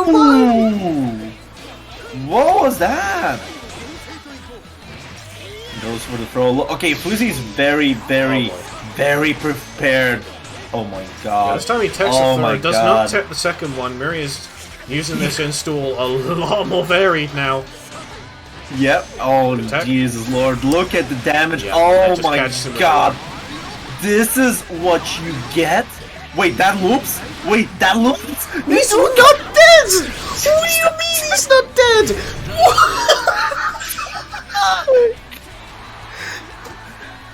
Yo, shout outs to Crowley. Holy shit. And the worst part that Miri optimized the combo to use the best fucking spin from the installs. Like, what the fuck? What an interesting game we've got here. So this is reset point, apparently. Yeah, this is in fact reset point now. If Fuzi wins this next game, we are going to go to a second set of grand finals. Miri will be able to change his character if he does want to. But I doubt we'll be seeing that, to be fair. Well, no, the winner has the right on the reset to change his character. I'm also saying for Miri because Miri's Uno shenanigans are not working out quite as well now. Good rush in response to the beak driver here. Wait, you don't want to see Fusilero grand final reset grand? What the fuck are you on about? Of course I do, what do you mean? Of course I do. I thought that was but he's not doing this. Oh my god, the double spot dodge! Both of them. Fuzi does manage to spot dodge the OD still, grabs the fleeting spark, and we have a grand finals reset. Good lord. Oh Jesus fucking Christ! And what is this? Okay, did Fuzi just beat the boss, Miri? Hey, did he beat the first side boss Miri Uno? The first phase is done. The second phase of knowledge checks is here. We have Miri Lance on the table. Oh no! We're going into phase 2. The second phase music has just started playing. No! Believe in victory. So yeah, True Grand Finals starting now. Both players sitting on that loser side, of course, and immediately we see the 2-2M is nut checked. Oh, and it begins. Why would you do this, Miri? Are you an evil bastard? Holy shit! I'll say it again. I will say it again. Why should you have to put in more effort than your opponent is willing to deal with? Miri working towards a perfect here on this first set, or first game, rather, of Grand Finals. Oh, that was enemy as fuck! Crazy. Okay, he just goes for the OD. Yeah, the perfect is already broken, and now going for a good anti-air there. Lots of damage because of the OD, and now we're gonna go for the teleport 50-50. Unfortunately, he could have been dead. He could have been dead. He could have been dead, but right now Fuzzy is. Oh, target acquired. Yep, just gonna zoom out the corner, and somehow he brings the round back. Fuzzy taking this first round of our second set of Grand Finals. Tries to anti-air that time on the turbulence. Check. Like Miri just won on mash buttons. Yeah, checking your opponent here, because otherwise the icicle is not real. And now we're working in for another perfect. Like, look at this. Miri this is a deja vu of the previous round. What the fuck? Oh, didn't quite get the extension there with the far heavy. No, great spot dodge on the rush. Very clean round for Miri. Yep. Now let's see if Fuzzy is gonna get the round. Will Miri switch the character? I don't think he will. He won't. You think he's gonna be on the knowledge check train of I think there are enough situations that I don't believe that Fuzzy is aware of. Nice, good punish. That Miri will want to stick on this character regardless. Yep. Definitely. And you know what's the funnier part? Miri is not using as many knowledge checks. Not yet, though. Well, he's not being put in the situations where he can be beyond maybe round start. Yeah. So is he pushing in the corner here? We're going to see at least one of them. We see a roll out here, and that is the option that he wants. Yeah, you can do that. And now let's see if Fuzzy can take this round and just complete it. Gorilla Blade, nothing happening here. What was that? Why did the spot dodge happen there? Yeah, and now the overdrive, probably trying to force. When did this just goes directly down onto his head. Yes, sticking with the lance. Yeah. So the thing is, I feel that Fusilera's just playstyle is very effective against this. Oh, and he went for the difficult conversion as well. This near corner, nice one there. Look at the health already, and now Miri is gonna be dealing with all the shenanigans. Nice, good catch on the knee there. Unfortunately, not much damage there. And oh my god, he's on point with the anti-airs. Oh, the reset! Spot dodges the OD, easy for Fuzzy. That OS is ingrained into his play. So here's the thing: is Miri is doing a lot of options on defense at the moment, when I feel like he should just be holding quite a bit more and just testing if Fuzzy's offense is really that scary. Yeah, that's one thing, but I feel that Miri is just trying to appease PETA and give him the chances to say, yeah, Lance sucks. You know the meta story here, my friend, and right now, Miri is saying, yo, I'm just gonna show you the Lancelot. Nice parry there from Fuzzy, and this is deja vu. Like, Miri gets so much from the initial offensive blow there, and then we're seeing Fuzzy getting out of the corner with some form of Rhapsody or button into spear, and now he's prepared. Again, gets the extension into the corner here, very nice. Yep. Tries to go. Wait, you can teleport to bait the. Oh my goodness. Oh no! So we're seeing our second instance of potentially hair down Zeta, and Fuzzy is 2-0 up in this second set. Yes. Oh, we're seeing Miri's out. Oh no. Oh boy. Lord. So and predictions. We saw a glimpse of either Yule or Eustace. I'm betting on Yule. Oh, we're getting connection call again. Oh, Lord. It It didn't look like we. Oh, Okay. Miri is not actually calling a connection Wait, test. fuck! I was about to go for the connection test. Oh, okay. No, Okay. where was he going? Oh my god. So we have the Lewin. Yes, we have the low aim.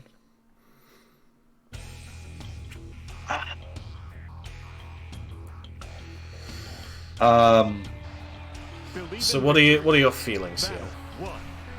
I hate it here, and I feel that that's what Fuzzy will call. Probably the connection is rough, and we're gonna be hearing a litany afterwards. But Fuzzy is playing really well, or Miri is not particularly putting much effort to play on this connection. There might be the case like that as well. Oh, the Corona handshake. Unfortunate. I'm gonna go. Probably these conversions do not work very well on FuzzyNet. It's something weird. Now let's see if Iggy goes out. And you know, now we're looking at a pixel away. Nice reaction there. Gonna jump in there. Jump. Look at that. The perfect. Oh no! Almost perfect. Commentator's Iggy curse. there. Yes.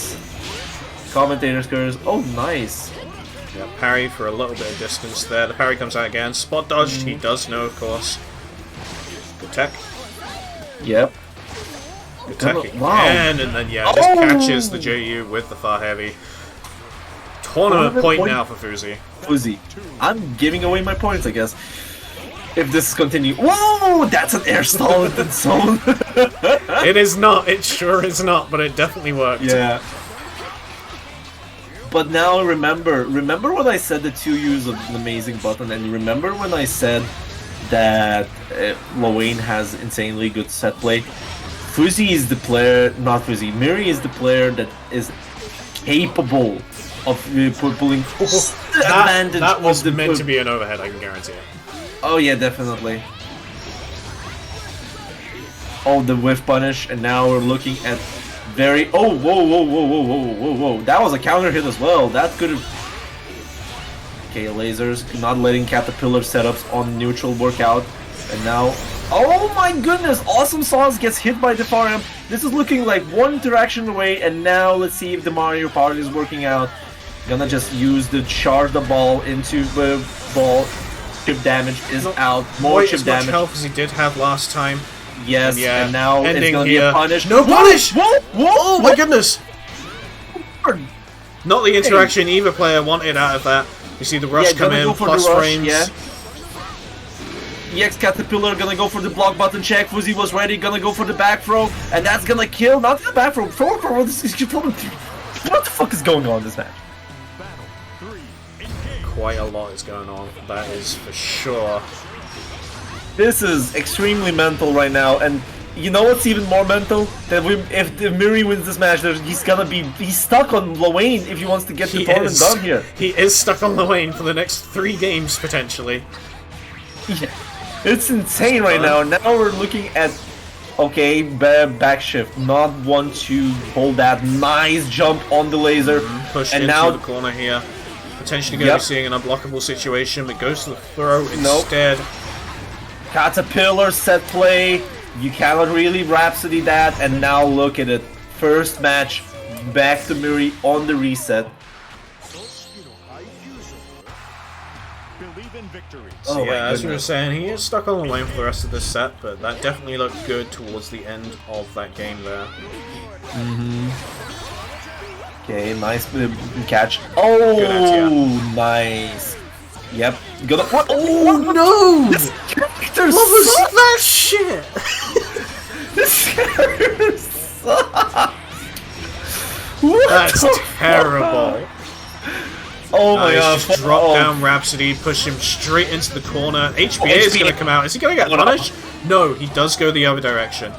Fuzzy's showing he kind of knows what to do, but then the slight delay does catch him out. Moment Not of enough for the kill. We're gonna see a lot of chip damage there, and now the bait M spear because Lowain's 2H is not effective to deal with that option, but the chip damage will do it.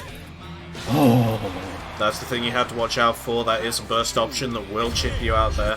Fuzzy not quite ready enough for it. Just spears straight into the missiles.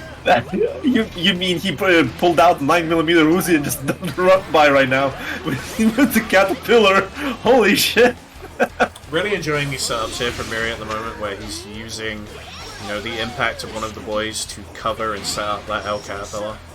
Just to extend how blessed he is. I'm really enjoying that. Don't see those setups used enough. Yeah, definitely. As I said, Lil Wayne has... Like, people forget that Lil Wayne's set play is very dangerous to play against. Oh, what are you doing? He's just gonna push Fuzi into the corner. Yeah, punish. Okay. No! He didn't punish! Fuzi, what are you doing? What the fuck? Okay, kind of no EX Caterpillar right now, and down. Yeah, the laser is very effective in this matchup for Zeta right now, because you can Miri cannot set up any Caterpillars whatsoever to get any neutral semblance from these. No two spears again. Well, didn't have the cooldown that time. You sure about that? Yeah, I was looking. Alright. Yeah, we see missiles coming out here. Fuzi does take them straight to the face. Miri is just gonna match that 5U. He's nearly at 100% meter again. Yep. Oh no, Oh, no. there. Oh, Isn't no. that 100 now? Yigi is most certainly coming out. And now here we go. We're looking at the HPA? ED with OD. This is no. Wait, this is HPA. Yeah. And you Here's can the die thing, with HPA. You can kill Lil Wayne when he's an HPA, and yeah, aware of that, just spears him. Miri did try and go for some dodges, but not quite enough in this situation. Fuzi again on tournament point, but definitely not the end of things. Yep, we've seen what Miri can do with this character, and nice, here we go, was thinking and caught the laser. This is what Miri is looking for, because Fuzi is very active on using those lasers. Oh, well, that's no. from that starter. Not going to lean into too much Yeah. direct damage, but the unblockable comes out this time. Yeah. Rhapsody, yeah, a lot of those Rhapsodies been working out, and nice, gonna see an overdrive here for Miri, and that's not gonna be good, actually, choice there. Wait, what? Yeah, we see the OD in place of just traditional Oki here. Yeah. And we see HPA again. Miri is trying to go for the jukes, and no, he just blends it there, and Fuzi is not ready for it. OD is still up, but yeah, catches the end of that spot dodge. We're on a 2-2 now. 2-2. Sorry. What is this? This is a double Luigi. Hey, not yet.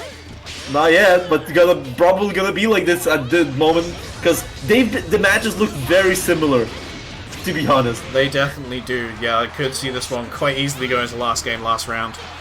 Yeah, Fuzi in here. Get hit tech, let's go. Yeah. Looking very good. Oh, comes out! Plenty of damage off of this one into some sort of setup. The lad comes in again, uses the block stuff from that to set up his El Caterpillar. The prolonged pressure on that is insane. Okay. No, this time he wasn't ready. Yep. No, not quite. No. Lil Wayne does damage? Since when? Maybe sometimes does damage if he's feeling like it. Fuzi's sitting on that OD at the moment, though can't get chipped out here, so yep, that EX is not going to chip.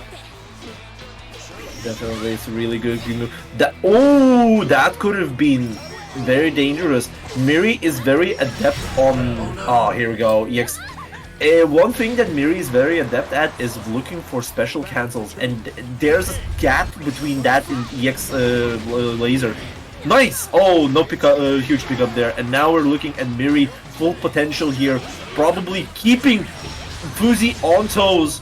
And now Fuzi bros are not eating well right now because health disparity is looking for Miri's side. EX Caterpillar missing there. And now just back shifting. It's funny that Lil Wayne has the better back shift. I mean, it makes sense. His parry is garbage. It is absolutely terrible because it did not work a single time here. Okay, so yeah, Miri going in here, gets Fuzi in the corner. The overdrive comes out though. Yeah, overdrive's been working out very cleanly here for Fusilero, and now we're looking at a backbone at where Miri is attempting to work with. Look at the health, the chip. Like, what the fuck? So much chip damage going on here. Does not block the overhead, but Yigi comes out. Iggy on overdrive is a bad idea, I feel, Mary. That's a drop, because now, look, he can just hold this. He can still set up these unblockables, but yeah, Yes, no this direct is it. punish here, but Yiggy does not amount to much, and Fuselator is going to get the kill. We are in In last double game, AGC, remember? last round, the We called it double out. AG is here. You did call it. I did call it out. We're good. I'm kind of a good commentator, apparently. Rhapsody not punished here. Both players just kind of duking it out in the mid-screen at the moment. This is Fuzi looking trying to good. catch these kind of distant jump-ins rather with that far heavy, but it's not working out super well at the moment. What Nice the fuck? anti-air. Oh, nice anti-air there. That's a good chunk of damage. That's what Fuzi wants. Oh, that's blown up. Misinput. That was a misinput on the option select probably, and that probably the nerves are seeping in because Miri did show the potential of the comeback. HPA is out there, and now you're dealing with it. It's a long set nice, at this nice. point. Both players definitely going to be feeling it a little bit, especially on the side of Yeah. Fuzi. Gets the And punish moment here. of truth, that is no punish, Oh, no only full gets the punish. RL. though. Yep. And the It's gonna be breaking history right now for Miri until you into SBA as a reversal option on Stagger. Looking at that minimal damage right now. Miri is one hit away from dying here. EX Caterpillar is gonna be out, playing very safe there, not really rushing, -4 situation, and he pressed buttons! And Fuzi is gonna take Serpent's Parade Week 4! My god. Jesus Christ! Yeah, that is a set to end it on. Good lord. UK connection, he says. Okay, but if he wanted to call a connection test, he could have. He could have. That's all I'll end it on. Okay? See me in 15 minutes, alright? I'll need more after this match. But yeah, congratulations to Fuzi there for the bracket reset win. Very good win, of course, taking over Murray twice. And yeah, that brings this week of Serpent Parade to a close. I hope you all enjoyed. I'm sorry about the slightly scuffed nature of this week due to your programs breaking, but unfortunately not much that could be done about that. But yeah, we made it through anyhow. And yeah, we're going to end things quickly here.